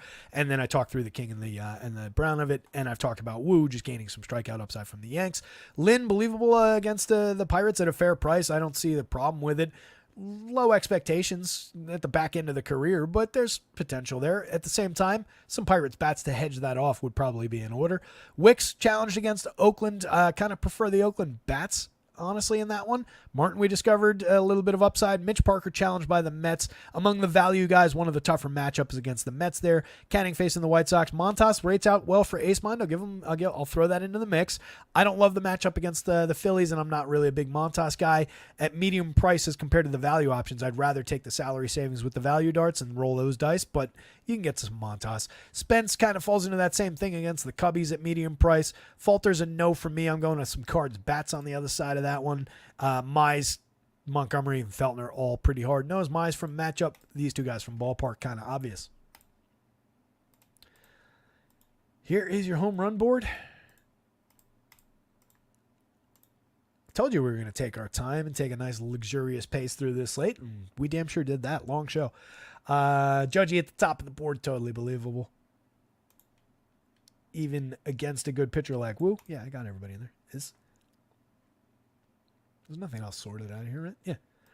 I felt like there's somebody that I wasn't seeing up there. But Judgy and Soto, again, tough matchup against Wu. He's very good, but those guys can hit homers against anybody. Lubob, obviously, against Canning, is pulling a little bit of upside there. And then a couple of the lefties down here. Andrew Benintendi on his weird power surge. Gavin Sheets is probably not too far down the list there. a righty in Andrew Vaughn there on the other side of the Griff Canning game. So believable for the White Sox to maybe come through, but Canning again does rate out okay as a value option. Kyle Schwarber, super believable as a home run play, well above the magic number. Ketel Marte in Coors Field is obvious. Bryce Harper's obvious. Luken Baker, I think, is not obvious, and that's why I made him the home run pick of the day. Looking among these guys, Luken Baker kind of stood out. The other option was Jason Dominguez, but I took him just the other day, and I really didn't want to draw against Woo when I can just take Luken Baker in a stack that I was going to anyway. Other guys would have been considerations, would have been the Pirates. 10 plus for a couple of those guys. Joey Bart right there. Andrew McCutchen right there. So some believable Pirates upside too. Jake likes the Rockies 5-man.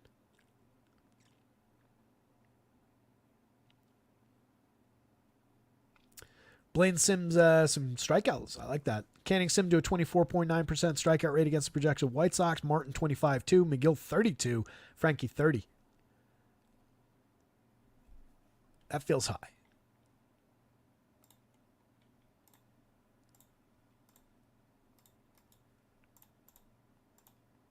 I'm with you on the lower end pitchers. I question the Montas strikeout projection. Phil's not bad strikeout overall. This is projected version. Let's see. I'm sure we've got the actual by now. I know you did it against a projected, but it's probably pretty similar lineup-wise. I think it's exactly the same.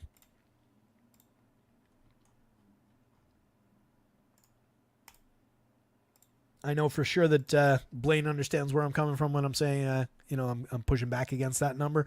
But for anybody who doesn't necessarily and thinks that I'm flat out saying he's wrong or anything like that, it is in no way that. I'm just looking at some of the data here and saying maybe there's some reason to take a look at that one, and that's how these things work. That's how these discussions go when we're dealing with numbers and data. Last season, limited sample. The year before, 23.4% Ks on 12.6 swinging, but just a 25.6% CSW. And then this year, similar CSW has lost some of the swinging strike rate down to 10.8%, and we've taken a big dip down to 21.4% Ks. And then looking back over time, 26.6, I think that was the high. Yeah, 26.1 here, 25.3 here, 26.6. It's going back to 2021, 2022, and 2019 now. I believe those were his career highs. And he took a pretty appreciable dip.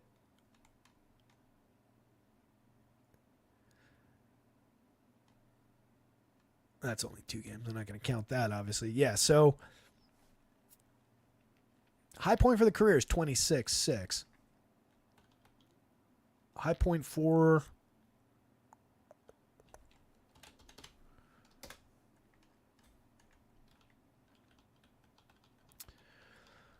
swinging strikes.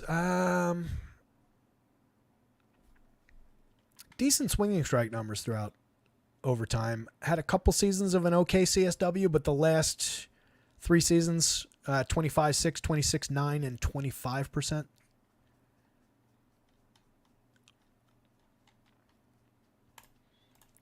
I have a little, I'm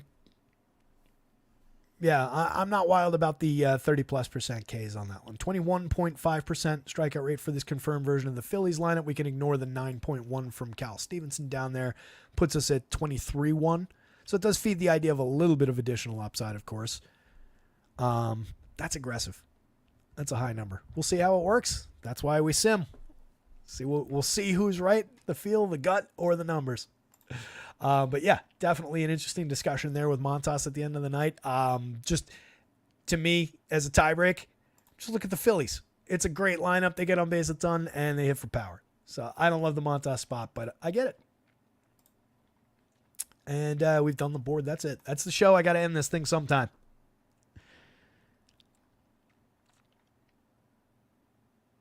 Blaine say I definitely agree. Feels high.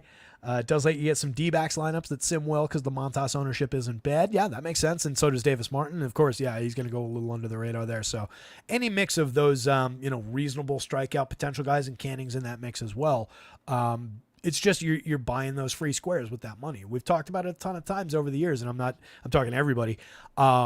We've talked about it a ton of times where if you're just playing that way, it doesn't need to succeed that often. And even if it doesn't come through, you've made the right decision. You've made the right play. And that's all that matters, is making the right play. The process over time, eventually the process, like rain on a mountain, will whittle through that channel through the mountain, and you will end up being profitable when you hit. So just got to keep on rolling those dice. I hope you guys split it too, whatever you're talking about, 8-game. Let me punch out of here. 6:30 on the nose. I got to get these projections updated. Good luck out there tonight. Somebody go win something. Back for baseball and football tomorrow. Stay tuned for the scheduling. See you tomorrow.